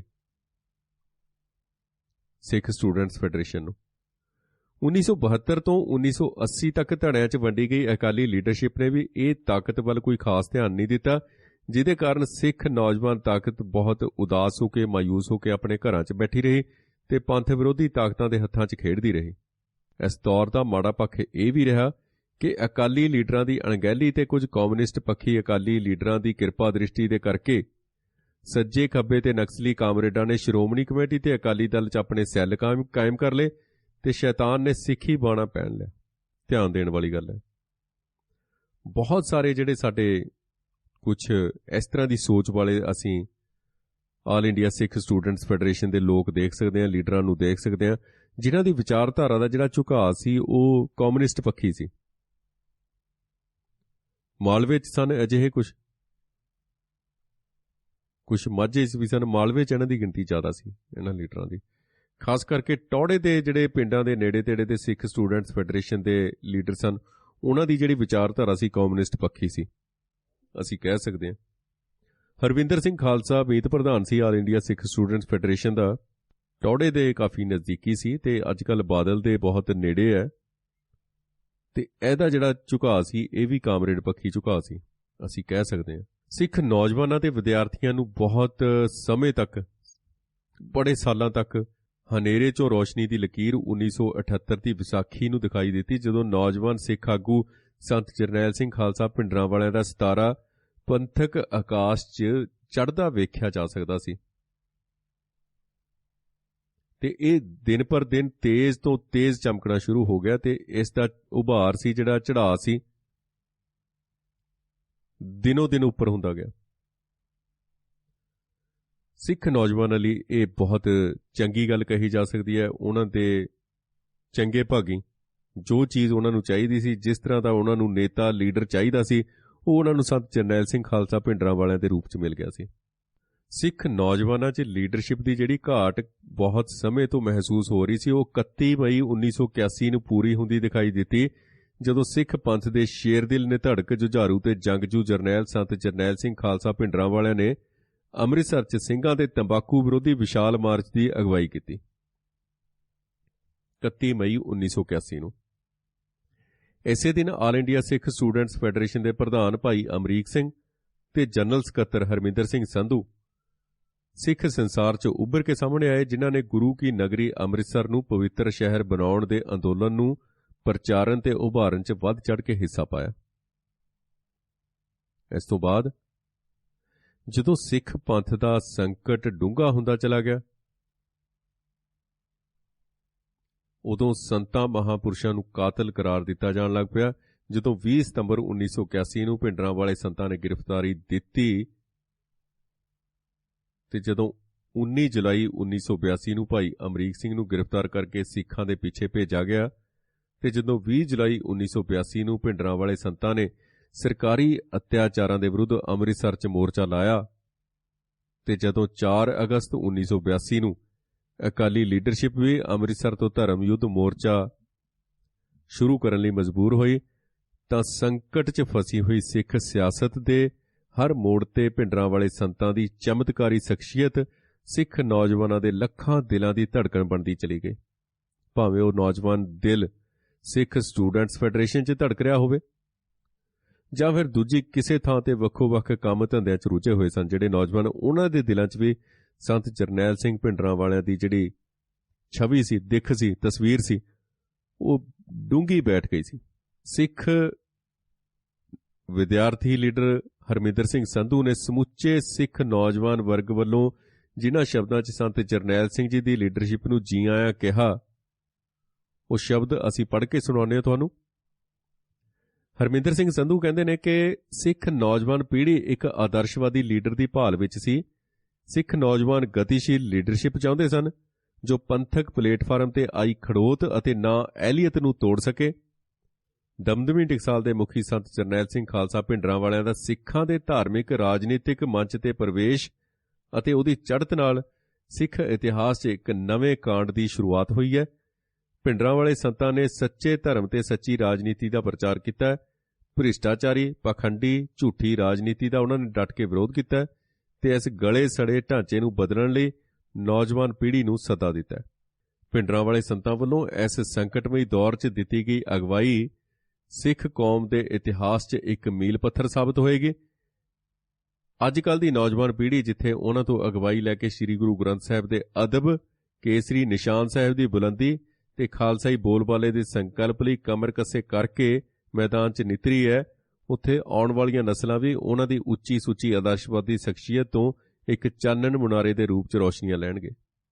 ਗੁਰਬਾਣੀ ਦੇ ਅਟੁੱਟ ਵਿਸ਼ਵਾਸ, ਸਿੱਖੀ ਸਿਧਾਂਤ ਦੀ ਸੂਝ, ਸੁਭਾਅ ਦੀ ਨਿਮਰਤਾ, ਏਕਤਾ ਦੀ ਇੱਛਾ, ਪੰਥ ਦੀ ਚੜ੍ਹਦੀ ਕਲਾ ਲਈ ਮਰ ਮਿਟਣ ਦਾ ਚਾਅ, ਦਿਨ ਰਾਤ ਸਿੱਖੀ ਪ੍ਰਚਾਰ ਦੀ ਲਗਨ ਅਤੇ ਸਰਕਾਰ ਦੇ ਜ਼ਬਰ ਵਿਰੁੱਧ ਬੇਖੌਫ ਹੋ ਕੇ ਡਟ ਜਾਣ, ਹੱਕ ਸੱਚ ਇਨਸਾਫ ਲਈ ਪਹਿਰਾ ਦੇਣ, ਮਜ਼ਲੂਮਾਂ ਦੀ ਮਦਦ ਕਰਨ, ਸਿੱਖ ਸੰਗਤਾਂ ਦਾ ਆਦਰ ਸਤਿਕਾਰ ਕਰਨ ਤੇ ਮੇਲ ਮਿਲਾਪ ਚਾਹੁਣ ਵਾਲੇ ਵਿਸ਼ਾਲ ਹਿਰਦੇ ਨੇ ਉਹਨਾਂ ਦੀ ਹਸਤੀ ਨੂੰ ਦੁਨੀਆ ਦੇ ਮੰਚ ਤੇ, ਦੁਨੀਆ ਦੇ ਪਲੇਟਫਾਰਮ ਤੇ, ਦੁਨੀਆ ਦੇ ਪਹਿਲੀ ਕਤਾਰ ਦੇ ਮੋਹਰੀਆਂ 'ਚ ਲਿਆ ਖੜਾ ਕੀਤਾ ਤੇ ਕੌਮੀ ਤੇ ਕੌਮਾਂਤਰੀ ਪ੍ਰੈਸ ਉਹਨਾਂ ਨੂੰ ਯਹੂਦੀ, ਫਲਸਤੀਨੀ, ਇਰਾਨੀ ਤੇ ਮਿਜ਼ੋ ਇਨਕਲਾਬੀ ਲੀਡਰਾਂ ਦੇ ਨਾਲ ਤੁਲਨਾ ਦੇਣ ਲੱਗ ਪਿਆ। ਪਰ ਉਹ ਸਿੱਖੀ ਸਿਧਾਂਤ ਦੇ ਮੁਤਾਬਕ ਸੰਤ ਸਿਪਾਹੀ ਅਤੇ ਵਿਦਵਾਨ ਦਾ ਪੂਰਾ ਸਮੇਲ ਨੇ। ਉਹ ਅੱਜ ਕੱਲ੍ਹ ਦੇ ਯੁੱਗ ਦੀਆਂ ਅਣਮਨੁੱਖੀ ਕਦਰਾਂ ਕੀਮਤਾਂ ਨੂੰ ਸਿੱਖ ਧਰਮ ਦੀਆਂ ਉੱਚੀਆਂ ਸੁੱਚੀਆਂ ਰਵਾਇਤਾਂ ਦੇ ਮੁਤਾਬਕ ਬਦਲਣ ਲਈ ਦ੍ਰਿੜ ਨੇ। ਇੱਕ ਉਰਦੂ ਸ਼ਾਇਰ ਦਾ ਇਹ ਸ਼ੇਅਰ ਭਿੰਡਰਾਂਵਾਲੇ ਸੰਤਾਂ ਦੇ ਵਿਅਕਤੀਤਵ ਉੱਤੇ ਪੂਰੀ ਤਰ੍ਹਾਂ ਢੁਕਦਾ ਹੈ। ਏਕ वो जो चलते हैं जमाने के साथ, मर्द वो जो जमाने को बदल देते हैं। एक वो जो चलते हैं जमाने के साथ, मर्द वो जो जमाने को बदल देते हैं।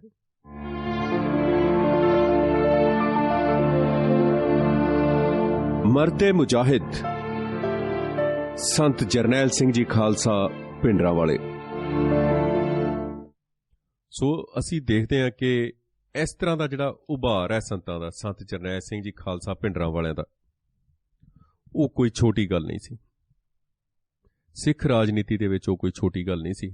ਮਹਾਰਾਜਾ ਰਣਜੀਤ ਸਿੰਘ ਦੀ ਮੌਤ ਤੋਂ ਬਾਅਦ ਜਿਸ ਤਰੀਕੇ ਨਾਲ ਸਿੱਖ ਰਾਜ ਗਿਆ, ਹਿੰਦੂ ਵਜ਼ੀਰਾਂ ਦੀਆਂ ਲੁੰਬੜ ਚਾਲਾਂ ਦੇ ਕਰਕੇ, ਅੰਗਰੇਜ਼ ਦੀਆਂ ਕੁਟਲਨੀਤੀਆਂ ਕਰਕੇ, ਤੇ ਉਸ ਤੋਂ ਬਾਅਦ ਕਿੰਨੇ ਸਿੰਘ ਸ਼ਹੀਦ ਹੋਏ, ਕਿਸੇ ਨੂੰ ਉੱਪਰ ਉੱਠਣ ਦਾ ਮੌਕਾ ਹੀ ਨਹੀਂ ਮਿਲਿਆ, ਕਿਸੇ ਨੂੰ ਨਿਧੜਕ ਹੋ ਕੇ ਕੌਮ ਦੀ ਅਗਵਾਈ ਕਰਨ ਦਾ ਮੌਕਾ ਨਹੀਂ ਮਿਲਿਆ, ਜਾਂ ਕਹਿ ਲਓ ਕਿਸੇ ਤੇ ਇੰਨੀ ਗੁਰੂ ਦੀ ਕਿਰਪਾ ਨਹੀਂ ਸੀ, ਇੰਨਾ ਅਕਾਲ ਪੁਰਖ ਵਾਹਿਗੁਰੂ ਦਾ ਹੱਥ ਨਹੀਂ ਸੀ ਕਿਸੇ ਦੇ ਉੱਤੇ, ਕੋਈ ਬਾਣੀ ਦੇ ਵਿੱਚ ਇੰਨਾ ਪਰਪੱਕ ਨਹੀਂ ਸੀ ਸ਼ਾਇਦ ਕਿ ਉਸ ਦੇ ਉੱਤੇ ਇੰਨੀ ਕਿਰਪਾ ਹੁੰਦੀ ਜਿੰਨੀ ਸੰਤ ਜਰਨੈਲ ਸਿੰਘ ਖਾਲਸਾ ਭਿੰਡਰਾਂਵਾਲਿਆਂ ਦੇ ਉੱਤੇ ਹੋਈ।